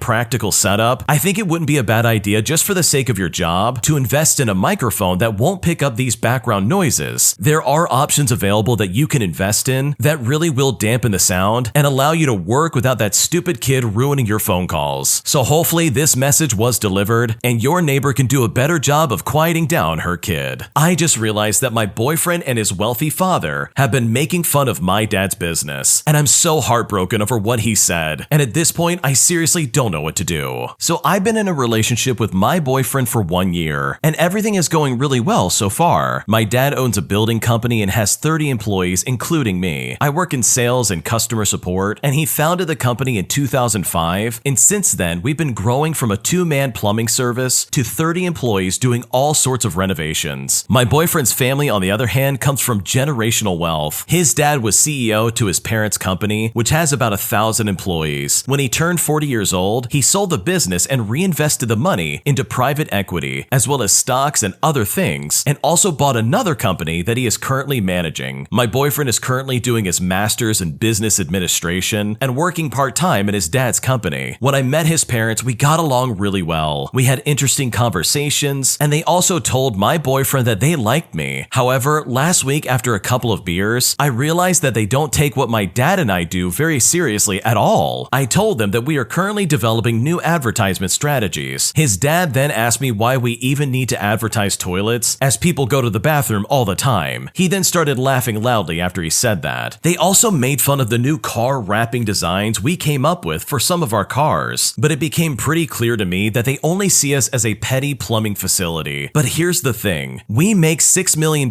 in sales volume every single year. We're not huge, but guess what? We're also not a small company. Generally, I realize that they are completely detached from the struggles of normal people, talking about lazy employees and how everyone has no drive to work anymore. His dad grew up rich, so I just think it is a bit weird to talk like that in his position. Should I confront my boyfriend? When we were alone, he never gave me that impression, but I am pretty hurt by what the both of them did together, and at this point, I seriously don't know what to do. Honestly, the way they acted is so unbelievably toxic. Seriously, you saw true colors come out that day, and now you know exactly how they feel about you and your dad's business. They think of it as a joke, and it's clearly below them in some kind of way. And I honestly can't stand people who act like this, by the way. People who grew up really rich and have no idea of what it's like to struggle on a daily basis. The kind of people who, just like the original poster described, are so detached from reality that they wouldn't know hard work if it was staring them in the face. And that's seriously unfortunate. I mean, this is your boyfriend we're talking about. This is someone I'm willing to assume you want to have some kind of future with even marriage being a possibility in the future. So finding out exactly how he and your father feels about your company is incredibly unfair and so hurtful. So if I was in your shoes, I would really make it a point to have some kind of conversation. And I wouldn't even bother bringing up his father, because there's honestly not much you can do about that. But in contrast, you absolutely can say something to your boyfriend. And I know if I was in your shoes, there's no way I would avoid that conversation. What he said was incredibly disrespectful. You and your father work incredibly hard on that business, and for him to just basically stomp all over it just because he grew up wealthy is so unacceptable. And this doesn't have to be some big confrontation or anything like that. It can literally just be a conversation. You could say something like, hey, this was really unfair and really hurtful, and this really broke my heart that you said that about me and my father, and then just see where it goes from there. Because I would really want to have this addressed and figured out well before I even tried to move forward with them in a relationship. So hopefully this all works out and he can see where you're coming from, because based on what you described, his behavior is absolutely disgusting, and he 100% needs to apologize to you for the things he said about your business. An entitled Karen goes into a rampage in the Target parking lot after I called her out for not putting her shopping cart away, and I've never seen a crazier person act more insane in my life. Here's what happened. So this happened a few months ago. I was coming out of Target mid-morning on a weekday. I noticed two adult women standing by the passenger side of their vehicle, which is a large SUV. The SUV was parked in the very first spot in the row, but the row was off to the side of the entrance. There were 2 spaces between their vehicle and mine. The cart return was 2 spaces over to the right of my vehicle, on the other side of my vehicle from the SUV. One of the women, the younger one, was putting a toddler in a car seat, with the older lady standing there talking to the younger one. And these are the entitled Karens of this story. As I'm walking up to my vehicle, I notice the older one push their cart to the middle of the parking spot next to her and then try to leave it. Now, I have to admit, not putting your cart away is a pet peeve of mine. It is one of these small, low-stakes things that I think will show someone's true character. Even still, I didn't say anything for a minute because I thought she might still put it away, but she still didn't, and it quickly became clear that they were about to leave as they were getting in the car and putting on their seatbelts. So I decided to play my part and say something to the Karen. I rolled my window down to get her attention, and I said to her, "Hi there, you forgot to put your cart away." And I said this in a friendly voice because I was trying to give her an out so she could be like, "Oh, I forgot," or something like that if she wanted. But that's not what she said at all, because what happened next honestly blew my mind. She said to me, "If it's so important to you, why don't you just do it yourself?" I said to her, "Okay, well, if you're not gonna do it, then I will." I then turned my car off and started getting out to do just that. So I get out and I get the cart, and that's when they called me a Karen. I said to them, "Sure, you leave your stuff out for other people to deal with, all because you can't be bothered, but yeah, I'm the Karen." As I say this, I'm pushing the cart out from between our cars to literally take it over to the cart corral thing on the other side of my vehicle. As I come out from between the vehicles, the employee collecting the carts comes by and takes it from me on his way to the corral. I turn and walk back, and And at this point, all of a sudden, the older Karen starts screaming at me. "My husband got carjacked a month ago, you absolute jerk." Now, I gotta be honest here. It was kind of crazy how she went from just talking garbage to me to suddenly being red-faced and screaming like that in just an instant. So I told her that literally had nothing to do with returning a cart. Then they both started yelling that I don't have anything better to do than to hang out in parking lots and yell at people. And honestly, this made me laugh because literally, weren't we all in a parking lot? As I'm laughing, I said to them, "Give me a break. I'm here shopping just like you were." At this point, I start walking back to get into my vehicle, and their last shot at me was to scream, "Why don't you go save a kitten since you're so great?" I then told them, well, I guess I'd have to, since we clearly know that you wouldn't be bothered. But as they were driving away, I got in one last remark. I said to them, "Sorry you got caught for being an awful person." They then flipped me off and drove away. And I've honestly never been more confused by an interaction with a Karen in my life. Yeah, those Karens seriously had some problems. Like, I am right there with the original poster. There's very little excuse that anyone couldn't put their cart away. Like, seriously, it is not that hard to do. Just take it and put it back. It doesn't take that much, and honestly, it really is low effort. But when it comes to calling out these Karens for not putting it back, you are way braver than I am. I would have just judged them silently instead of confronting them and saying, "Hey, you gotta put your cart back, right?" I am definitely not that brave, and there's no way I would be caught doing that. So honestly, good for you for having the guts to try and say something, because I know if I was in that situation, I definitely would have kept my mouth shut and just kept walking. If you like Am I the Jerk, you're probably going to love Am I the Genius. Check it out, link down below in the description. Also, go to amithejerk.com/submit if you would like to submit your own stories. An entitled Karen tries to pick a fight at the store I work at, all because she was not charged the proper amount for the laptop that she wanted. And I'm honestly so blown away by her entitlement. Here's what happened. So I work at a store that sells electronics and stationery, and as today was the start of the new flyer, I spent most of the day running around trying to make sure that the prices of our products reflected the changeover properly. And that's basically what I was doing throughout the course of what happened. And also, because it does come up later, I am a key holder. While I was scanning signs in another aisle, I heard a page through the headset radios that a woman needed help buying a laptop, which is where our tech guy comes into the story. Now, the first real indication that Karen was going to be a problem happened right after she told him that she was looking for a laptop and wasn't sure which one would suit her needs. And when he tried to guide her to a specific laptop that he had in mind and she refused, she said the following: "How about you start walking and I'll follow you? You do not get to tell me where I'm supposed to go." Eventually, he took her to a section of the store where we had Chromebook laptops on display. I wasn't paying that much attention to what was being said after that. That is, until she asked a very bizarre question. She said to the tech guy, "Okay, so this laptop is $250. Do you think I would be able to live off of $250 for the rest of the month?" Now, keep in mind, this is the 11th of October, so we're only just getting into the middle of the month. The tech guy said, I don't know. Then the entitled Karen fired back. She said, "Why not? How could you not know?" So the tech guy explained, "Well, because I don't know you well enough to make that kind of assumption." But the Karen keeps going on with her weird line of questioning. She says, "Well, I can tell just by looking at you that you would not be able to live off of $250 in a single month. So do you think that I would?" Now, at this point, the tech guy just refused to answer the question. And after a little bit more of back and forth, the subject changes finally. I just continue working, trying to mind my own business, but I still managed to catch something that kind of made me stop in my tracks. I'm not sure what the context of the comment was, and even after asking him, I still don't really get what was happening, but she said something about him being a slave or something like that, which really made me start listening again, but I don't know how it connected with what she said next. She then goes on this really weird tirade. She says, "So God made 4 seasons, but we split those seasons into 12. Do you know why? Just to hurt him. That's why." And then she started attacking a very specific religious group for literally no reason. Now, at this point, with this amount of crazy going on, to his credit, the tech guy just refused to engage or to even give an opinion on what she was saying. We did exchange a look between each other when the Karen wasn't looking, and I could tell just by that alone that he was trying so very hard to keep it together. He had only been working at the store for about 3 months now, and while we don't normally chat very often, I knew he was a very chill guy. After a few minutes of this, the entitled Karen, I guess, gave up because she just kind of sighed in a dismissive tone. The Karen then says, "So I think I've decided to get this laptop, so go ahead and get it for me." At this point, I kind of wanted to know what this woman's deal was. In particular, the part where she called him a slave for some reason. So when he went up to page for a manager, I piped up that I was available and took him to our lockup area to pick up the laptop that she wanted to buy. I then said to the tech guy, "Dude, what is up with that woman? Did she really just call you a slave?" But the tech guy said, "No, not really. But I don't think I actually understood anything of what she was saying. She just kept jumping topics. But I think I'm going to take the laptop to one of the cash registers and get one of the cashiers to cash her out." So as he was leaving the lockup area, I, deciding to be helpful, called the cashier over the radio to let her know exactly what was going on and that the laptop should be reaching her very shortly. But after a minute, she paged me back and said, "I do not think that's happening." Now, when I went back to the floor to investigate, I saw him with his back to me and the lady grilling into him with a laptop in between the both of them. I guess she just didn't appreciate him telling her to go meet the cashier at the register. Figuring that this guy might need saving, I tried to page for another coworker to take over for him. And I was specifically looking for a manager, just so the tech guy could escape from the situation. And it's right about then that the store manager came over the speaker. Apparently, this entitled Karen had been here before in the store, though it must have been either when I was off shift or on break, because this was the first time I'd ever even heard of her before. The store manager says, "Don't bother. She's not all there, and she won't talk to anyone wearing a mask." Now, for full disclosure, ever since the 2020 virus, I've been masking up because even though most people don't view it as that big of an issue anymore, I refuse to take any chances. And there are also a few people who work with me who also agree with me. Unfortunately, the supervisor, who was also working in the electronics section, is of the same mindset, so neither he nor I could jump in to assist, at least not without making things a lot worse. But I guess she didn't like the way he was cashing her out, because the next time I saw her, about 5 minutes later, the store manager was cashing her out on another register, with the tech guy safely getting away from her. When I talked to him at this point, he was fairly convinced that the stuff she had been saying was just an attempt to try and rile him up, or to at least give her an excuse to kick off about whatever he would have said in response to her questions. But he didn't play her game in the slightest. He did end up asking me if there was some kind of rule that let us refuse service to specific customers, especially ones with Karen's disposition. But as we were chatting, the entitled Karen gets animated with our store manager, blatantly accusing them of improperly counting the bills. And then she found an issue with the price the cash register was showing for her purchase, saying something about it not being right, and this was in response to some theory that she had been talking to the store manager about. At one point, while the entitled Karen was rifling through her bag for something, the store manager kind of wandered over to where me and the tech guy were standing. The store manager then said, "Honestly, I'm ready to process a refund and tell her that she can't come back." I looked at the store manager and I said, "Hey, it's your call, but if you do, I'm behind you 100%. The store manager then said, "She's saying that the registers are wrong and that we're not charging her enough for the laptop. Even after I pulled out a calculator and showed her the math, she says I'm too dependent on the computers to tell that she's right. I mean, you can't tell this woman that she's wrong. She just doesn't get it." After that, the store manager went back to the entitled Karen, who continued to have a problem with the price that she had paid. Finally, she held out a roll of coins that turned out to be nickels and a couple other coins before showing them one by one to the store manager, who says that we won't accept them through. The entitled Karen then leaves in a huff, telling us to give the coins to the Bank of Canada instead. The store manager then put them into a plastic bag and then sent a general message out to all the staff, instructing everyone to only refund what's on the receipt, and especially not what this entitled Karen was claiming she was owed. Now, apparently, this Karen also had a habit of buying from us and then returning the item sometime later within the return window. And after this was explained, the store manager went out for a smoke break. Now, I don't know if my store manager is planning to ban the Karen, and honestly, I hope that they do. If this isn't the first time she's pulled this stuff, then definitely it won't be the last. But from the way that they explained it to me later, they fully expect her to at least attempt to return the laptop. And honestly, I just hope that I'm not here for work when that eventually happens. Yeah, that lady was clearly looking for a fight. Like, she was just straight up talking about nonsense for like 90% of the time. It also really seemed like she was trying to bait out some kind of confrontation or something like that in some kind of way. And that, in my opinion, is super sketchy and really not okay. Like, why would you go to an electronics store and then try to pick a fight with like an hourly worker? These people do not get paid enough to deal with your level of crazy. So truly, for the sake of everybody in this story, hopefully this lady never comes back, because she sounds incredibly crazy, and honestly, I don't think I would ever want to deal with that. My entitled father has treated me awfully my entire life, and now that I'm finally out of his house and I've moved out on my own, I have honestly never been happier. Here's what happened. I'm 20 years old, and I've only ever had my father as a solid parental figure in my life, or as solid as you could possibly get it throughout my childhood. My dad and my mother, who I've never met before, separated when I was too young to remember remember her, and apparently officially divorced in 2012. She has had zero contact with me, and my dad has not told me anything about her at all. Even if I asked when I was younger, my dad, along with the help of my paternal grandparents, raised me entirely. Throughout my entire life, he was always up and down. When I was a young child, he didn't treat me poorly from what I can remember, but he left to work abroad for over a year without me, and also uprooted my whole life several times because of anything that was happening for him personally. It ranged from moving me from my hometown so that we could live with his girlfriend who I'd never met before, all the way to fully moving me from one country to another, no matter how much I protested and cried, all because he knew what was best for me, while also stating that he was getting a promotion. And this went on for years. Many women entered and left my life, and I've lived in many apartments, none of which I've ever gotten used to enough to even call my home. Back then it felt like a regular thing, but looking back now, it caused me so much stress and emotional imbalance from how turbulent it was. In the last couple of years, he expanded his poor treatment of me into other areas of our lives. Him getting mad at me for missing several phone calls turned into him insulting me and calling me names over not responding to his messages immediately. It also went from him being rarely frustrated straight into him always being angry about the smallest mistakes or actions that I would make. If I folded a towel wrong, he would then be angry at me for 15 minutes. If I didn't wash the dishes, I would then be hit with a series of insults towards me and my character. Also, if I was 15 minutes late coming home, it meant that I would have to deal with a silent treatment for hours. And even in the meantime, he would love bomb me when he could, manipulating me into thinking his bad side wasn't actually that bad because he was otherwise a good parent. And I'm honestly embarrassed to say that it really worked. Jump to present day, and I'm currently sitting on the floor at my girlfriend's house, overthinking my plan for tomorrow. Me, my girlfriend, and her sister will be going to my house, packing up a suitcase or two of things that I cannot part with, and I'm going to be moving in with her, parting ways with my dad for good. That has been the idea since about 2 days ago, and it solidified about an hour ago. He spam called me, and when I didn't pick up, he called me a useless, embarrassing creature, amongst other equally hurtful things. For context, the reason he got angry and called me was because I didn't respond to his message. It's time his actions got consequences, and his arrogant self is about to lose the only child he's ever had. Fast forward a couple of months, and things are difficult to say the least. I am a million times better off in this house where everyone accepts me for who I am as a person, including my ADHD and autism, and where I can set my own boundaries. I would be lying though if I said I don't miss anything about my life before moving. Here are some of the things that have been especially difficult for me to try and adapt to. For starters, I have financially dropped many classes for a lack of a better word. My father was well off because of his work, and he didn't give me much of his wealth as he expected me to earn my own money. But I was living a comfortable life where making certain payments, buying food, or treating myself was never a matter of worry. Now that I live away and without his financial help, in a household of 6 other people where I need to contribute my own money, I find myself counting pennies. Don't get me wrong, I expected this and how hard it was going to be, but I have the right to struggle with accepting and adapting to it. Secondly, this house is very loud and I never have any alone time. As someone who's autistic and has ADHD, having quiet time and some alone time with my own thoughts or to simply rest is really important, especially when processing heavy issues in my life, especially considering the entire endeavor that I've endured. Although my old house had 4 people in it, namely myself, my father, his wife, and her daughter, almost no one in that house was ever home due to work or a social life. But in this house of 6 people, somebody is always at home. In the last 2 months, there have only been 2 instances in which I've been left in the house by myself, and it was only for a few hours. Now, I have no issue with this, truly, and I most often appreciate the company. The only issue arises when I'm feeling mentally poor and I'm having a bad day and I just need the silence and emptiness to try and process things. But because of the noise and all the people, I can't do that. Even then, I obviously don't bring it up as it really is just a personal thing, but if I feel I really need the space, I just take a long walk outside. Also, my girlfriend's little brother is kind of a problem. I love him dearly, he is a sweetheart, but he's heavily on the autistic spectrum, much more than I have to deal with. He's nonverbal, he has no boundaries, and always causes a lot of ruckus around the house, either with his phone or just by being super hyper. Again, 99% of the time, I have no issue with him at all. He's kind and often gentle, and he's actually improving on his communication skills quite quickly, and this has really been a recent development. He's just difficult to deal with sometimes if everyone in the house is stressed out, or even if they're tired, or when he's just being way too loud and causing too much noise. He has a lot of sense sensory needs and needs a lot of special treatment, as well as a very specific schedule to function and avoid any kind of meltdowns. It's not that big of a disruption to my life at all. It's just a factor to adapt to a little suddenly that I'm kind of struggling with. Also, when it comes to leaving my job and relying on people, as I mentioned before, having autism and ADHD makes this whole change very difficult. And unfortunately, I did have to quit my decently paying job for the sake of my mental health. I was only working part-time, but the line of work which I was in is extremely emotionally and mentally exhausting, and it's really time-consuming. Plus, it was making the transition of my life absolutely more difficult to cope with, so I decided to leave. This means that even though I've had the luck to save up some money to buy food and other essentials for myself as need be, I've had to rely on either my girlfriend or my two best friends quite a bit. Being someone who through their entire life has helped other people financially because I've been stable, I have found it really hard to ask for help when I need it, not even to mention accepting it when it's been given to me. It comes with a lot of guilt and a feeling as though I've become a burden to the household, even though while I was working, I was contributing about 1/3 of my paycheck to rent, bills, food, and basically whatever we needed. I'm currently looking for work semi-actively right now, but I've been encouraged so far by the people close in my life to take it easy and take as much time off as I need, just so I can get my footing so that I don't end up burning out. Also, as I mentioned before, I dropped out of university. One of the biggest issues I had at home was that I was forced to continue my academics after high school. Now, I have always believed that university is good if you have a path you wish to follow and you are very sure about it. But for those of us who don't really know what they want to do with their life, university just became a stress factor where you aren't fighting for your own education, but rather for the satisfaction of someone else. Whether you're pleasing your parents, which is something I tried to do, or if you're pleasing society or just someone else in general. It's one of those things that will eventually burn you out and make you lose sense of what you actually wish to do. And one of the first things I did when I left was to drop out of university. I am happy I'm no longer forced to learn things I hate and adapt to a pressuring routine on top of trying to work for a living. But hearing all my friends go to university and some of the judgment from them has honestly made me doubt my choice. The transition itself from suddenly not having anything to learn has been a very difficult thing to start adjusting to. But also, finally, I really do miss my dad. And no, I don't mean the entitled piece of garbage that I ran away from, who absolutely treated me awfully for years and destroyed my self-esteem, my dreams, and my sense of self. I miss the man who, when I was little, would bring me back gifts after every long-distance work trip and hug me for hours because I missed him. I miss the man who would take me to my favorite restaurant just so I could have my favorite meal, especially if I came back from school upset. I miss the person who would then let me stay up a little later watching my comfort movie with him. I miss the man who took on several holiday trips when he could and let me explore the world as much as I could, even while I was very young. Someone who would tell me that they were proud of me when I won an art competition or something like that, or if I got a good result on a test of some kind. I miss the man who would make funny faces every time I filmed him for anything because he knew that I found it funny. I just miss my dad, and it's hurting and difficult to forget that the reason I left was because that man no longer existed, and he hadn't existed for a very long time. Now, with all of that being said though, I'm happy that I left when I did. My life was getting to a point where my entire existence was controlled by my dad and his moods. How my day ended depended on when I got home, as well as if he would say welcome back or where in the heck have you been? It would honestly be one or the other. I couldn't dress and be myself because he always had an issue with me being LGBTQ. He would never call me by my preferred name just to demean my existence. His treatment of me depended a lot on my grades in school and in university, and not my personality, my treatment of other people, my way of expression, as well as other things that he really should have been paying attention to. Every little mistake I made was being blown out of proportion. I was simply unhappy. I was very clearly being mistreated, but here I am myself. I'm treated right. I'm greeted with a smile and a hug when I am home. I'm asked about my day and what I'm doing. No one cares that I am no longer in university, and I always get asked if my recent hobby project went well and if I was happy with it. People here are proud of me. They respect me and my boundaries. And honestly, I find myself in a much better place after finally leaving my dad. Wow, what a story. Seriously, it sounds like you've been through a lot of stuff in your life. You had a dad who treated you awful all of a sudden, and it seems like he changed overnight. This loving and caring father kind of turned into a monster, and that's not fair at all. Hopefully all this works out for you and you're able to find some kind of stability in your life, because based on what you described, it really seems like you're happier in the house you live in. And hopefully things flourish for you and you're they're able to find some kind of peace. An entitled drunk jerk becomes physically aggressive and absolutely belligerent after he and his party don't get their meals for free, all because they had to wait a while for their food to come out. Things escalate from there, where this guy starts destroying things in the restaurant in a fit of drunken rage, eventually leading to the cops getting called and this entitled jerk getting arrested. And I've honestly never seen anything so crazy in my life. Here's what happened. So to start things off with a bit of a backstory, I work at a steakhouse in a busy downtown area. It is the kind of place that hosts a lot of business parties and rehearsal dinners, or even just large celebrations. We have fine wines, and it's usually about $100 per person on average. We also have Wagyu steaks, so I think you get the idea. Now, thankfully, the table and the incident that happened wasn't mine, but I was there and working the night that this occurred, so I figured that this story deserves to be told. There was a large birthday party scheduled for one of our private rooms. Originally, it was contracted for 15 people with a $1,500 minimum, but only 7 people showed up on time. And even though our policy requires half the party to be on time, we made an exception and even lowered the minimum to $1,300 when 2 people couldn't show up. So, around 45 minutes after their contracted start time, 13 people had arrived for the evening. A few showed up pre-drunk, since our restaurant is close to a lot of walk-in bars, but so far nobody was belligerent. Well, or so we thought. From the beginning, the servers, management, even the support staff all knew that this party was going to be problematic. All separate drink bills, trying to order off the menu, and being generally drunk with an attitude. I mean, their contract only allowed a few pre-selected options, but they should have known, considering somebody had to sign the paperwork when planning this out. They were antagonistic with their servers and with each other. Eventually, they got settled and ordered their food, and things seemed to calm down for a little bit. Other than being a handful and already drunk, they got through their salad course with no problem. The kitchen took about 40 minutes to complete their entrees, which is normal for a large party like this, but people were starting to get angry because they were so hungry. Someone tried to go into the kitchen themselves to figure out what was going on and nearly slipped and fell on the kitchen tiles before they were removed from the back. I think somebody else might have also puked in the bathroom, but that could have been another guest or just a rumor. But honestly, once the entrees came out, everything started to go downhill very quickly. These people couldn't remember what they ordered, they were upset that their steaks were the incorrect temperature, and some were demanding they be packed up to go, all because we had taken too long. Now, as a side note, the steaks were correct by restaurant standards, and the kitchen confirmed that the steaks were at the right temperature. Now, keep in mind, even though they started 45 minutes late, their contract was for 3 hours. They had another 45 minutes after the entrees at least. Their servers did the best they could, but 2 people can only satisfy 13 individual demands so quickly, and they split another couple tables that also needed help. Once their anger escalated, our front of house manager went to talk with them, just to try and smooth things over, and try and assist with the service in general. But the organizer absolutely blew up at her. The front of house manager is a small woman, maybe about 5'6" in general, and being screamed at by a very large, very drunk grown man who was getting in her face with very aggressive body language, honestly could probably shake up just about anybody. The front of house manager normally takes absolutely no garbage from anybody and will not hesitate to remove a very problematic guest, but most of the party was still there, and he was particularly very physically imposing. So I respect her courage for staying in that situation and preventing things from getting physical. However, the drunk jerk had no intention of de-escalating. When the front of house manager refused to comp the bill, stating that she'd be happy to recook incorrect entrees and pack up any leftover food if they promised to wait outside the restaurant, this entitled drunk jerk very quickly turned around and pulled the tablecloth off the table like some awful magic trick. Now here's the thing, almost all the dishes and many of the entrees and the sides were all still on the table. Glasses and place settings still on the table as well. I mean, one of the tables fell over and tore the carpet, as well as getting stained by cocktails and wines. The crash that we heard was so loud and it seriously scared me, and it was right about here that the front of house called the police. Now thankfully, because we are in a busy entertainment district, we have a dedicated police department literally next door. They were here in less than 2 minutes to handcuff the guy and escort everybody out of the restaurant. This entitled jerk was charged with felony vandalism, public intoxication, and assault. When he signed the contract, he put a credit card on file, so he was charged the full amount before any comps and later billed for the damages. I was in shock that somebody could behave like this, and never in my professional job or in my real life have I ever heard of somebody going this crazy and becoming this unhinged. Now, for the servers taking care of the table, it was very traumatizing and a harrowing experience for them. But honestly, at least we all can laugh about it in hindsight. I don't think anybody working there had ever seen something so crazy, and I would not have believed it myself had I not seen the damage firsthand. Wow, that is seriously a scary situation. First of all, these people were completely out of line. They clearly pre-gamed this entire situation and decided, yeah, let's get drunk before we get drunk. That's a good idea. And for the type of restaurant that this place clearly seems to be, it really seems like this is a fancy sit-down restaurant where you have to literally sign a contract just to show up. Like, this is serious business. They need to show up on time and show some respect. Like, the way they were acting before even showing up to the restaurant and just getting drunk ahead of time and completely wasted, that was so inappropriate, and there was no reason to do that. And I'm willing to bet that they probably knew the kind of people they were when they were under the influence. Like, I'm really not convinced that this is an isolated incident or anything like that, because from the sounds of it, these people kind of suck. And it's so unfortunate that the servers and everyone at this restaurant had to deal with their childish behavior. So honestly, good for the front of house manager for calling the police and putting this guy in his place. According to the original poster, with all things considered, especially with the bill and the damages, this guy paid a little over $2,300, including the bill for the night and all of the damages. And hopefully, after having this awful experience, you never have to deal with anybody like that ever again. If you like Am I the Jerk, you're probably going to love Am I the Genius. Check it out, link down below in the description. Also, go to amithejerk.com/submit if you would like to submit your own stories. My entitled neighbor leaves a note on my car every single week, complaining because I'm parking my car in front of their house, despite the fact that I have every right to do so. And I'm simply so annoyed because I get a note from them every single week. Here's what happened. So I live in an apartment building with no parking, so I have no choice but to park on the street. My street also has a school on it that prohibits parking on its side from Monday through Friday all the way until 6 p.m. The other side of the street has 2-hour parking even for permit holders, so in total there's about 7 spots on my block where permit holders can leave their cars. And also the entire area is permit parking only, which I thankfully have. Now, because of this, I can never get a spot on my block, and I have to park 1 block down, which is still in the same permit zone. This area is all houses, and each one has a driveway. I typically don't use my car every day, but never go without it for long stretches until I'm traveling. It's also a parking violation here to leave your car in one spot for longer than 72 hours, which apparently some people take very seriously. Recently, one of my neighbors has been leaving a note on my car every single week. This is not an exaggeration too, by the way. I've gotten 4 notes in the last 4 weeks citing the above parking code, even if my car has only been there for less than 2 days. The note always says that I can't leave my car in one spot for multiple days, even though technically I have 72 hours. I always ignore the note because even if I do get reported, which I'm sure I have been at this point, someone from the city comes out the next day for an inspection and then monitors the vehicle for the next 72 hours to see if it's still there. This law is really to prevent abandoned vehicles, not for people getting upset about cars parked in front of their houses for multiple days. The hilarious part about this is that the note goes on to say how disrespectful it is to your neighbors just to leave your cars parked in front of their houses. But then again, constantly leaving notes on cars is totally respectful, right? I mean, this has been going on for months, but this was the first time I got 4 notes in a row. And right now I'm going for the high score. I know it's a law, and I rarely leave my car parked in one spot for longer than 3 days, never more than a week unless I'm traveling, in which case I just leave it at the office to avoid street sweeping. Also, my car isn't old, dirty, or looks abandoned. This entitled neighbor in question just simply has nothing better to do with their life. Yeah, that's really unfortunate. You can tell that they're just a busybody, and they clearly want to get up in other people's business. They're acting as if you abandoned your car, even though you're not doing that, and you have every right to sit it there for what, 3 days at least? They just don't like the fact that anyone's parking in front of their house. They probably have this weird entitlement about who parks in front of their house, and they probably think they own that spot in front of it. But newsflash, entitled neighbor, you don't own anything on the street. The original poster has every right to park there, and hopefully one of these days you catch them in the act, and you're able to give them a piece of your mind. Today, I messed up by accusing my boyfriend of cheating when he goes out to California next week. But once I found out he was actually visiting a fallen soldier he used to know, I'm now completely heartbroken. heartbroken and I seriously don't know what to do. So I've been dating my boyfriend for a little under a year now. We moved in together into a small house near his hometown, and recently he told me of a yearly tradition that he does. He goes to California on the same date every year for a few days. I asked what for, and he suddenly changed the subject by inviting me, but I had work that week, so I declined. I knew he was a former Marine and was stationed over there, so I just assumed it was to visit some old Marine buddies or just for the nostalgia or something like that. The problem came into play when a few days later he was cooking and had his phone on the charger in the other room that I was in. I saw he got a text from a name that I didn't know. It was locked behind the screen, and I'm a little ashamed to admit this, but I figured out his password a while ago without him knowing. It wasn't a sinister plot or anything like that. He's just very predictable. Now, before you call me a jerk for snooping around on his phone, I've had bad relationships before where I thought I trusted a man with all my heart only to then be cheated on. So my worries got the best of me and I started snooping. The text message told my boyfriend to bring cases of a beer that was a preferred brand of a woman that I'd never heard of. This immediately set off alarm bells in my head. Why would he be bringing a girl's favorite beer on a vacation that he refuses to tell me about? I closed his phone and pretended that I didn't see it. I went to some work friends for advice and all three of them convinced me it was a romantic getaway and he was blatantly cheating on me. After that, my anxiety flares up and I was a complete mess. I thought he was the one, while also thinking, how could he do this to me? So I went home early, deciding to have this big dramatic confrontation. I wanted to yell and scream at him, but I had read a lot of these stories online before, so I felt I had a plan to ease into it and catch him in a corner. I came home and he was in the backyard fixing a fallen fence post. I asked him to come inside and he told me he would be there in a second. I then told him in a stern voice to come right now. I heard him drop the wood plank and start running inside. He must have assumed I was hurt or something like that because he got inside and asked me what was wrong. And the following conversation went something like this. I looked at him and I said, I know you're cheating on me. He just looked at me dumbfounded and started to chuckle a bit, assuming it was a joke of some kind. I then started crying and just breaking down, and it was then that he realized I was serious. So he then came over trying to comfort me, but I swatted him away. He looked genuinely hurt and just backed up a bit. He then asked me, what gave you the idea that I'm cheating on you? I then said to him, look, I know about the girl that you're getting beer for. You're going to go see her next week, aren't you? He then said that yes, he is seeing her next week, which completely broke me. He just admitted to it. So when he said that, I started crying even harder. He then reached into his wallet, pulled out a picture and showed it to me. He said, that's the person I'm seeing next week. And then he said the name that I thought belonged to a woman, but instead it actually belonged to a man. I was completely wrong. The picture was of my boyfriend and another man, both in uniform and armor, one arm wrapped around each other's shoulder, and both their other hands were holding a rifle. I knew this picture. I saw it in a memorial post from a friend of my boyfriend. He passed away while they were in the military together. I realized what I did, and all I could do was sob even more. We were both on the kitchen floor, and I'm sobbing my eyes out, and he's trying his best to hold me together while explaining that he goes back to the base every year to clean a memorial cross and drop a six-pack of beer for his friend. And all the while, I'm just apologizing in between sobs. It's been 2 days, and I can tell it affected him, but he simply won't admit it. He is a very stoic guy and doesn't speak about his emotions, and has always prioritized other people over himself. He insists that he's fine and he's sorry he wasn't more clear about his trip, but I know my boyfriend. If he was really okay, he'd be cracking jokes and being a witty jerk by now, but he's not doing any of that. I've tried talking about it with him, but he always finds ways to shut me down or shift the conversation politely. I desperately want to fix this because I feel awful. I have some vacation days saved up, so I could take them on short notice and go with him to show my support, but I'm afraid he would take that as a lack of trust. I don't want to lose the man I love just because I jump to conclusions. He knows about my past and understands my feelings. He's always tried to accommodate me, and I think this was the first time that he didn't tell me exactly where and why he was going when I asked him. Just like I understand his feelings. I mean, I don't surprise him. I let him know when I come home. I comfort him when he wakes up from his nighttime terrors. We both have things in our past that the both of us have tried to help each other work through, but I don't want to sound like I'm trying to justify my lack of trust. He gave me everything, and I couldn't even give him my trust in this one moment. Yeah, that's a massive mess up. Seriously, talk about missing all the clues that no, he is not cheating. First of all, if he was really cheating on you, why why on earth would he invite you to come along? He literally said, hey, come with me to California. It's gonna be fun. Do you really think he would invite you on this trip if he was actively cheating on you with someone he was going to see? You would then potentially see this person as well. Instead of asking him about the person's name who you snooped around and saw, you decided, ooh, I'm gonna catch you in a corner. Like, that was unbelievably toxic, and there was no reason for that. And sure, I get it, you were cheated on previously, but for you to jump to a conclusion like this and try and pin this on your boyfriend when he definitely didn't do anything, not to mention all the other accommodations that he actively makes to make you feel comfortable, really does make you a massive jerk in this situation. And sure, you thought the name belonged to a woman, and it might be one of those ambiguous names that can be used for a man or a woman, but honestly, the way you went about doing this was incredibly awful. The first thing you said when he came into the house was, oh, I know you're cheating. You didn't ask him what he was doing in California. You didn't try and get more information about what was happening. You just jumped right into accusing him, all because of an awful situation that you made up in your head. Also, you really should ditch your friends. Your friends almost ruin your relationship. They literally convince you, oh man, he's definitely cheating. And instead of talking to, your boyfriend about it, you believed your idiotic friends who clearly don't know what they're talking about. And so here you are on the kitchen floor crying about this, and he's the one that has to comfort you, despite the fact that you probably really hurt his feelings. I mean, with the way you acted and the accusation you so willingly placed upon him, I don't blame your boyfriend for trying to change the subject. Like, you can't be the person who makes the accusation and then play the victim when you get called out and proven wrong. So yes, I think this was a massive mess up on your part, and hopefully you never do anything like this again, because your boyfriend does not deserve this. And if you had just asked him honestly about what happened, this literally all could have been avoided. Am I the jerk for blowing up at my boyfriend after he finished off an entire tub of sour cream in one day? Here's what happened. So first off, I want to say that I feel absolutely ridiculous posting this here, but I am literally crying about this, and I'm wondering if I'm crazy overreacting. As with everyone in the United States, grocery prices in my area are astronomical, and I've had to completely change the way I budget for food. I have to be aware of every penny I spend in order to get the most of my money when it comes to the food. Every week I have a grocery budget. I plan out all my meals, as well as what I get for the week and what we have. I do not do extra grocery runs during the week unless it's absolutely necessary, and this will be important later on. My boyfriend pays for about 30% of the groceries, and I pay about 70% because he pays more for utilities, so it kind of evens out in the end. However, I always tell him if he wants additional food or anything like that, or maybe he's still hungry or something along those lines, then he himself can go and get it for himself. Also, keep in mind we are not portion restricted. Well, I bought a standard size tub of sour cream, and it was supposed to be used in 3 different meals that week, and I told him this ahead of time. Well, I came home today ready to make dinner, and it was gone. Not even used for one of the meals that I had planned. He just snacked on it throughout the day, and admittedly, I blew up and started crying, asking him why he would do that when he knows that I was supposed to use it for several meals. I try so hard to budget and save money, and I feel like he just doesn't care in the slightest. I told him he can either buy a new tub of sour cream or I'm not cooking for the rest of the week. I told him it's a matter of respect, but he thinks it's no big deal, and I can just go get a new tub if I really want it. And he is now making a point of saying I should be the one to get it instead of him, despite the fact that he's the one that ate it all. He says I'm being dramatic for crying over sour cream, and I know it's not super expensive. It's like, what, $3 in my area? But honestly, it's about the principle of the matter. I'm just so upset that he can't respect what I'm trying to do. And honestly, this is not about the sour cream. It's simply about being disrespected. So am I the jerk in this situation? What should I do? Your boyfriend is being a massive jerk right now. There is no reason for him to talk to you like that in the slightest. First and foremost, in my opinion, this absolutely falls on him. He should be the one to get up off of his butt and go to the store and replace the sour cream that he ate in one day. Like, this guy seriously just plowed through the entire tub of sour cream. Like, why would he do that? He knows you're very particular about your grocery shopping. He has to know at this point that you have a grocery budget, that you plan out your entire week very meticulously so that you can properly budget what you are and are not going to eat throughout the week. So for him to just take away one of your key ingredients like that seriously can mess up the entire week for you. And no, I don't think you're being overdramatic at all. You're already stressed out of your mind trying to pinch every penny that you have, and then he comes along and completely disrespects that process. Like, you spent so much time planning this out and really trying to understand what you want to eat for the week. You had a solid game game plan going, and then your boyfriend comes in and just ruins the entire thing. And then when he's confronted about it, he acts like it's your fault and it's something that you should take care of. And that is honestly mind-blowing to me. So no, you are not the jerk in this situation. Your boyfriend is being irrational and so immature. If he really cared, he would go and get the $3 tub of sour cream and just replace it like an adult. But instead, he's acting like a child. And that, in my opinion, is so unfortunate. My daughter secretly withdrew $10,000 from her college account just so she could go on vacation and visit a celebrity. And now, because of her decision, I'm considering closing that college account completely, thus denying her the opportunity to even go to college. And at this point, I seriously don't know what to do. Here's what happened. So my daughter is 17 and applying for colleges. We have a college fund saved up for her that we've been adding to since she was an infant. It's a good sizable chunk of money, and a lot of donations from family have gone into it, as well as her own savings occasionally. We have always made it clear that the money is there for college only. She never had to put her savings in there, but she did so anyways. Now, her girlfriend lives in Australia, and they are both insanely big Supernatural fans. They have both wanted to go to a convention for years, at least 5 that I can remember. 2 of the main guys are going to be at a convention in Australia. She begged me to let her go, but I said no. But also, the convention is set for after the 18th. I told her that I can't stop her if she pays for it herself. And I honestly assumed that she would use her savings, but boy was I wrong. I checked the college account to add some money in there, and I noticed a huge chunk of money was missing. I went to speak to my daughter about it, and she admitted to using the money to pay for the convention. She bought herself plane tickets, her girlfriend plane tickets, as well as both of their convention tickets and the booking of a hotel. The convention is 3 or 4 days, but she's planning on staying for a couple of weeks, thus making it a complete vacation. All in all, she literally took out $10,000. Now, at this point, honestly, I lost it. I demanded that she cancel the trip, but that fell on deaf ears. I tried to cancel for her, but she would not be refunded for everything, so I'm hesitant to do so. She's insisting that it's her money and she can do what she likes with it. She claims that she still has enough for college, and this is a once-in-a-lifetime experience. Now, I believe this has shown her extreme immaturity and inability to manage her future and her money. I am so incredibly angry that she would go and do this behind my back. So I told her that she can say goodbye to the rest of her college fund, and I have now locked the account. Currently, I'm the only person with access, and she says that she'll pay it back, but honestly, it really seems unlikely. My wife thinks I'm being harsh and that she's right. My daughter did put about $5,000 into the account herself, so she only took out about $5,000, which my mother-in-law has since said that she'll pay back. But I think that this just teaches her that she can pay her way out of any kind of mess. Now, I was certain in my decision, but everyone is acting like I'm the jerk. She's a teenage girl, and her entire life shouldn't revolve around college. So honestly, am I the jerk in this situation? What should I do? First of all, I want to say that I completely understand where you're coming from. This college fund was just for that. It was so that she could go to college. And it's not like she didn't know that ahead of time. I mean, she herself has put a lot of money into this account already. So the fact that she would go behind your back and take money out just to go on this stupid trip to Australia, all without talking to you ahead of time and at the expense of her college account, makes this entire situation so uncalled for. And I do completely agree with the original poster here. This was a completely irrational decision, and this really does not look good in terms of her managing her future money. But with that all in mind, with all the mistakes that the daughter absolutely made, I really think it would be a bad idea to deny her that money just so she can get to college. That money was set aside specifically for that. Just because she took money out doesn't mean that she can't learn from her mistake and do better in the future. I do think it's smart that you locked it down. This way she can never try and take money out of it ever again, and you can now set up some kind of payment plan so she can pay back the $5,000 that she owes to this account. And I think you definitely need to set up some checks and balances to make sure that she can't withdraw any other funds in the first place up until college. So yes, she is absolutely in the wrong for doing what she did, but I personally think it would be a bad idea to act really irrational right now. I think that it would be an awful decision to suddenly say, okay, now you can't go to college. That will honestly not serve your daughter well, and that is only going to do more harm than it will do good. If you like Am I the Jerk, you're probably going to love Am I the Genius. Check it out, link down below in the description. Also, go to amithejerk.com/submit if you would like to submit your own stories. My sisters treat me like garbage, all because I only got married for money. And now, because of an argument and some of the awful things they've said about me, me, I decided to back out of a family vacation, thus forcing it to be canceled altogether. And now I'm being called a jerk, and at this point, I seriously don't know what to do. Okay, let me start this off by saying that I'm married for money. My husband is with me for appearances, and we are happy with our arrangement. My husband and I married because I have all the qualifications to please his family, and he takes financial care of me. We are very fond of each other and even love each other, but not in the classical marriage sense. We are like amazing roommates with some benefits. He and I are free to live our lives independently and without any kind of stress. He is not worried about being cut off from his family, and I am finally financially stable and am free to work my job that simply is not as economically beneficial. But here's where the problem comes in. My sisters have never approved of my decision. They say I sold myself, which I mean is kind of fair, but still we used to be civil with each other. Last week we had a family barbecue and I went without my husband. Everything was going great until my oldest niece, who's about 21, sat down next to me and we started talking. And then she asked me a question straight up. She wanted to know if I was with my husband for money. I explained to her how we met, as well as our agreement and so on. She then asked me if I think it would be okay for her to pretend to be her gay best friend's girlfriend. I told her it was up to her to decide, and if there were no negatives to it, like her having actual feelings for him, or someone getting hurt like a romantic partner or something like that. Overall, it was a lovely talk. Well, strike two of the situation was apparently when my other nieces asked me where my husband was, and I told them. I said that he was on vacation. They asked me why I didn't go with him, and I said that we only sometimes go together on vacations. We usually take little trips together, but go on longer vacations with friends or family. This niece, who's 16, asked me if it was true about what her mom and aunt said about me being a gold digger, and I just said, well, I guess so. Like, honestly, that just doesn't faze me anymore. I know my sisters constantly talk about me behind my back, and I am not ashamed about my marriage at all, so I see no need to lie. Later that night, my sisters cornered me, and we had a fight about my words and my nieces. They said it was completely inappropriate about what I told them. They said that I'm free to mess up my life, but that I shouldn't let my nieces think that it's okay to do what I did. I called them small-minded, and that I was only answering my nieces' questions, and I was even honest with them. They are free to make their own decisions after all. My sisters kept cornering me, calling me all sorts of names and saying I'm basically influencing their daughters in a negative way, all because I'm apparently miserable. I then made some comments right back at them, and then I left, not talking to them for the whole week. Now there's a huge fallout because I pulled out of the family vacation because of this fight. And here's the kicker. The vacation would have been at my husband's summer house. And as I'm not going, my husband doesn't feel comfortable lending my family the house. My family has now been calling me a massive jerk, and my sister said that I was blowing things out of proportion. So honestly, am I the jerk for getting the family vacation canceled? What should I do? This honestly is a crazy scenario. It's really weird to hear that somebody would be like, yeah, I married my husband for money, and then the husband to make some kind of similar statement, basically claiming that his wife is just a good cover so his family won't reject him. I don't think I've ever heard of anybody actually saying that out loud, so this honestly really did surprise me. But with all things considered, this is your life. You can do whatever you want, and if that means you marry someone all because you want to be financially stable, then I mean, I guess you can go ahead and do that. I mean, clearly it's working for you. I personally can't imagine living that kind of life moving forward, but hey, that's just me. But when it comes to the way your family treats you, I don't think they're being completely fair. It sounds like you try your best to be honest with those around you, and you are completely upfront about your life and why you married the man that you did. And with that in mind, it's honestly really unfortunate that your sisters feel the need to try and gang up on you. That's really unfortunate, and honestly, it kind of seems like it's a bunch of sour grapes. Like they're just mad because your husband is rich. That's honestly all I'm seeing here. And with that in mind, I honestly don't blame you for cutting contact for an entire week. They've been treating you like garbage. They're not respecting your boundaries, and they're completely getting bent out of shape over the dumbest things. But with that in mind, their actions absolutely deserve to have consequences. They said horrible things about you. So the fact that they would really get upset because they can't use your husband's summer home for some kind of vacation anymore is honestly comical. They're basically saying, oh, you're just gonna have to deal with the things we say about you, but also guess what? We get to use your husband's summer house, thanks. Like, no, that is not what's gonna happen here. What's gonna happen is because you offended the original poster, they're gonna back out of the family trip because why would they show up? Just to get yelled at by their sisters again? That seriously doesn't sound like a good time, and it's not something I would want to deal with in the slightest. So in my opinion, with all things considered, I don't think you're the jerk at all. I think you had every right to stand up for yourself, as well as backing out of that vacation. Because if they really wanted to use your husband's summer summer house, then they should have treated you better. 5 entitled Karens tried to block my view while my wife and I were on a Royal Caribbean vacation, but I decided I wasn't taking that sitting down. So as a result, I had them removed from the location, and I've never felt better about getting back at some entitled Karens in my life. Here's what happened. So I just got back from a 3-day cruise that only went to Royal Caribbean's private island. The island is called Coco Cay, which they now refer to as Perfect Day. They have pools, a ton of water slides, little beach coves, and a lot of other things. Knowing that we just wanted to enjoy the beach, several months before the cruise departed, we booked a day bed as they were more reasonable than the cabanas and offered almost just as much for the money. The day beds can be reserved, and depending on when you reserve them, you're going to be able to get a better location. Each day bed comes with 2 lounge chairs and an umbrella that is directly in front of the day bed. They are located adjacent to a large section of lounge chairs and umbrellas that are available on a first-come, first-served basis. If you get off the ship right when you're first able to at about 8 o'clock, then you are likely going to get a better location. All the chairs and day beds are aligned in nice, neat rows and are meant to stay where they are. We got off the ship about 15 minutes after 8 o'clock, and we were pleasantly surprised when we arrived to our designated section of the island. It had been so long since I reserved the day bed that I had forgotten that we had gotten one of the first rows, thus ensuring unobstructed views of the beautiful Caribbean waters. At this time, this little enclave was sparsely populated, and we were one of the only few groups of people there. The front row of the lounge chairs had already started to fill up though. An hour or so goes by, and we're hanging out in the water when I see 2 older women pull their designated lounge chairs down from the 3rd row of the daybed section right in front of the 1st row of the daybeds. I'm immediately asking myself where in the world these ladies get off thinking that this is somehow okay. And then I thought back to what I've read on the internet, and right here on full display, I'm seeing some entitled Karens in the wild. Within 15 minutes or so, it seems like their actions have given the same idea to an even older group of 3 women who pull their chairs from the large section of first-come, first-served lounges and pull up next to the first 2 ladies, now obstructing the views of nearly the entire first row of daybeds. All 5 of these women had a very northeastern part of the US way about them between their distinctive look and their accents, and honestly, that was way more than what I was willing to tolerate. I paid for and planned enough in advance to have a first row view, and I wasn't about to let these entitled jerks insert themselves into that picture. Thankfully, the daybeds have a concierge who is there to assist with these matters and was incredibly helpful in ensuring that the laws of this society were being upheld. Now, of course, these women were all completely shocked that anyone would have an issue with what they did, and they refused to go take their chairs back to where they dragged them from. I guess because they were such a high degree of Karen, they got the concierge to allow them to obstruct the views of the people in the first row of lounge chairs who had gotten there early to ensure unimpeded views. They then proceeded to yell all around us about how they hoped that whoever it was that complained was just so happy to have their views back. And since they said that, you know what? Yes, I am very happy that they're out of the way. I did feel bad for the people in the first row of lounge chairs who then had the unfortunate result of having these jerks in between them and the Caribbean. My wife asked me why I couldn't just let it go, and I explained it to her like this. Look, if I bought first row seats to a football game and then someone else who bought standing row only seats came and stood in the aisles in front of my seats, I'd want them to move to the section designated for standing room only tickets. And honestly, I feel the exact same way when it comes to these entitled Karens. Wow, that is really unfortunate. First of all, the concierge absolutely should have made them move those chairs back. Whoever it is that allowed that is a complete pushover, and they seriously need to be trained better. Like, these Karens and their actions were completely unfair. They're blocking the view of people who actually took the time to reserve their spots. And then they have the audacity to act like, oh wow, I can't believe you did this to me. I hope you're happy now. Like, seriously, a lot of people paid a lot of money just to be here, let alone to try and reserve a spot on this beach. Like, that was probably a lot of money just to go and enjoy this trip. So in my opinion, I would have done the exact same thing. If someone was obstructing my view and causing me to have a negative experience, then I absolutely would want that taken care of. An awful student keeps trying to push the boundaries of what I will and will not allow inside of my classroom. So I decided to get some revenge after his latest stunt, essentially marking him as psychologically distressed, forcing him to meet with a school psychologist. Here's what happened. So I'm a high school teacher, and I taught, among other subjects, politics at my previous school. We were briefed over and over again to be on the lookout for any sign that a student might be in psychological distress. While I do understand that it is a part of my job job, I was always shaking my head in disbelief, especially when we were given the list of possible symptoms. It was stuff like mood swings, irritability, lack of interest in school, underperformance and changes in interests, etc. Since I work with teenagers, that list applies to about 90% of them, so obviously that list wasn't any help. At the same time, I had a very provocative student who was 2 grades behind and who was also smug as you could possibly be. He would always spend an unnerving amount of his potential trying to push his teacher's boundaries and see how far he could go. Luckily though, I'm not that easy to anger and always try not to play into this student's hand by doing exactly what they want me to do. So if I notice that somebody tries to anger me, I give my best to speak even more calmly. When I was grading a test in politics, I noticed that he had not filled out a question, probably because he was once more oblivious to the answer. Instead, he had used his time during the test to draw a little sketch made of stick figures. One stick figure, labeled as me, had its hand on a lever up on the risen platform with a gallows. The stick figure with the head in the noose was labeled with his own name. At the feet of the gallows, the rest of the class was protesting, with signs that said stop or don't do it. I thought about what comment I might write next to it. That is, until I remember the training we were given over and over again. Obviously, this student was in distress, so I contacted the school psychologist and mentioned the disquieting sketch on the test. 2 days later, during my lesson, there was a knock on my door, and it was indeed the school counselor who came to get the student in question for psychological assessment. And trust me when I say this, the sour look this student gave me when he came back was honestly marvelous. That is a really funny way to get revenge on a bad student. This student sounds like somebody who easily could do more with their life if they really wanted to, and they could probably catch up in grades and probably graduate on time, but instead they spend all their time trying to push boundaries and act like a complete moron. And I'm willing to bet that this was probably the straw that broke the camel's back. Like, I'm sure the original poster dealt with this student for a long time. They probably had daily encounters with this person, and they were constantly having to navigate their awful behavior. So hopefully this sends a clear message that no, they can't do that anymore. Otherwise, they're only going to find themselves in the counselor's office again. This next story came from the Am I the Jerk subreddit. Check the links in the description if you would like to submit your own story. Am I the jerk for refusing to lend money to my friend after her terrible history of spending money that she blatantly doesn't have? Here's what happened. So first of all, I need your help settling a debate between me and my friend. Here's the situation. My friend, let's call her Sarah, that's not her real name, recently asked me to lend her a significant amount of money. Now, before jumping to conclusions, let me first provide some context. Sarah and I have been friends for years, and we've always supported each other through thick and thin. However, over the past few months, Sarah has been making some questionable financial decisions. She's been splurging on unnecessary luxury items and going on extravagant vacations without any regard for her mounting debts. When Sarah approached me for a loan, I was taken aback by the audacity of her request. I mean, it's not like she needed the money for an emergency or something like that, and it wasn't anything urgent. She simply wanted it to fund another lavish vacation. As someone who values financial responsibility and saving for the future, I couldn't bring myself to support such reckless behavior. I politely declined her request and explained my reasons behind it. I told her that lending money would only enable her irresponsible spending habits and that it wouldn't be fair to me or our friendship in the long run. Instead, I suggested that she should focus on managing her existing debts and reevaluating her spending habits. However, Sarah did not take my refusal well at all. She accused me of being selfish and unsupportive during a time when she needed help the most. She argued that as a good friend, I should be willing to lend a helping hand regardless of the circumstances. Now, here's where things get really tricky. Some mutual friends have taken Sarah's side in this argument. They believe that since we've always been there for each other in times of need before, I should extend my support this time as well. But am I really being selfish here? Shouldn't friendship also involve holding each other accountable for our actions? It feels unfair that just because we've helped each other in the past somehow means that we're obligated to do so indefinitely without considering the consequences. I genuinely care about Sarah's well-being, and I do want what's best for her in the long run, but enabling her reckless spending habits doesn't seem like the right way to go about doing this. So honestly, am I the jerk in this situation? What should I do? Honestly, in my opinion, it really seems like Sarah is just trying to use you for money. Like, instead of saving up and trying to have some kind of vacation on her own dime, she wants to go to you and be like, hey, give me some money. And if you don't, guess what? I'm gonna try and guilt trip you. That's all I'm hearing right now. Her her as well as your friends are just trying to guilt trip you into paying for Sarah's vacation. And you know what? The things that your friends said are absolute garbage. Sarah is not in any kind of need right now. Anyone who claims that she is completely delusional. She isn't desperate for money because she's afraid she's gonna get evicted or anything like that. She's not on the verge of financial ruin. She just wants to go on a lavish vacation. And she thought to herself, okay, maybe I can ask the original poster to give me some money. That way I can have the vacation that I want. And honestly, that's exactly what I think is happening. She spends her money needlessly, and then she comes to you to be like, hey, can you bail me out? And that, in my opinion, is super toxic and so uncalled for. So no, you are not the jerk in this situation. Your friend is incredibly selfish, and all your other friends are completely delusional. Because I know for a fact that if I was in your situation, I would have also told Sarah that there's no way I'm giving her any money. My entitled mother has invited herself on my vacation, demanding that she will be traveling with me as I travel to Japan to race in the Tokyo Marathon. But I'm now so completely stressed out over the way she's acting, and I'm now regretting even telling her about this marathon in the first place. And at this point, I seriously now don't know what to do. Here's what happened. So let me start off by saying that I've had an awful year so far. I've had scarlet fever, a major car accident, and I'm going through a divorce. So when I was selected for a place in the Tokyo Marathon next year, I honestly couldn't believe my luck, and I really feel so warm just thinking about it. So I then text my mother the good news, explaining that I got a place in the Tokyo Marathon, and immediately she started planning a trip without telling me. I spoke to her on the phone a few days later, and she spoke about hotels and flights that she had found, and I said, no worry, I'll arrange it all. I'm going to be very hotel specific the days before and the night after the marathon. After that, I'm going to travel to other regions. She went silent on the phone. She said to me, but I don't want to do that. And I was honestly so confused when she said that. I asked her what she meant, and she explained how she wanted to stay in one place and not move around again, and I was so confused. I was like, what are you talking about? She then explained how she thought she would come along. I've spent the past few days explaining my initial itinerary to her, to which she just replies that she doesn't like it. I've done my best to gently convince her that I don't think this trip is for her. I explained that she hates walking, she's a picky eater, she is easily frustrated, she gets annoyed and anxious in crowds, but not just that. I honestly can't imagine leaving her alone during marathon day, which starts and ends in different parts of the city. I haven't been able to arrange anything because she is convinced that she's coming along. But here's the thing, I know that she won't like it. She has never expressed an interest in Japan and has even complained about Asian people, which is really an awful thing to do. I just do not want the responsibility of dealing with her outbursts and helping her regulate her emotions. I suggested we take a vacation together to Spain in the summer, and she did seem pleased with that option, but she is still very adamant that she is coming with me. It's actually making me so stressed that I don't want to go anymore, and I kind of wish that I never even told her. I don't know how to let her down gently but firmly without her being upset with me. What should I do? Honestly, you just need to be upfront with her. You need to tell her straight up, you're not coming with me on this trip. This trip is my thing, it's my hobby, and I don't want to babysit you in Tokyo. Something along those lines, but still being very firm and upfront, would probably be very good for your mother to hear. She clearly doesn't care about any problems that are going to arise. She sounds like a very emotionally unstable person. She's going to be really frustrated easily. She's not going to want to eat any of the food there, and this is going to be a burden on you and your special event. Like seriously, think about it. You got selected to be in the Tokyo Marathon. That doesn't just happen. I'm willing to assume that you worked very hard just to snag that spot. But here comes your mother trying to ruin this chance for you. She's basically trying to take this opportunity away from you and in a roundabout way ruin your entire trip. And I don't think she means to do that. It kind of seems like her nature and the way she acts is just gonna spoil the mood. And if I was in your shoes, I would not want that in the slightest. I would want to be focused on the marathon and then have time to decompress and really enjoy my time in Japan. Like, I don't even know your mom, and I definitely would not want to travel with her. I mean, I would give her maybe 8 hours on the plane, and then I would probably expect to hear her starting to complain about literally everything. She's tired, she doesn't feel good, she doesn't want to do this or that, and you've got the right idea. Trust me, I completely understand where you're coming from. If you go to Japan, you need to be ready to follow their customs, and one of those is that you walk around pretty much everywhere. I know friends that I've talked to have basically said that you're on foot like most of the time, and if she doesn't like walking around, she's going to be miserable in Japan. And that's literally just going to be a burden on you specifically, because you're going to have to be there to babysit her the entire time. And I don't know about you, but if I'm going on a special trip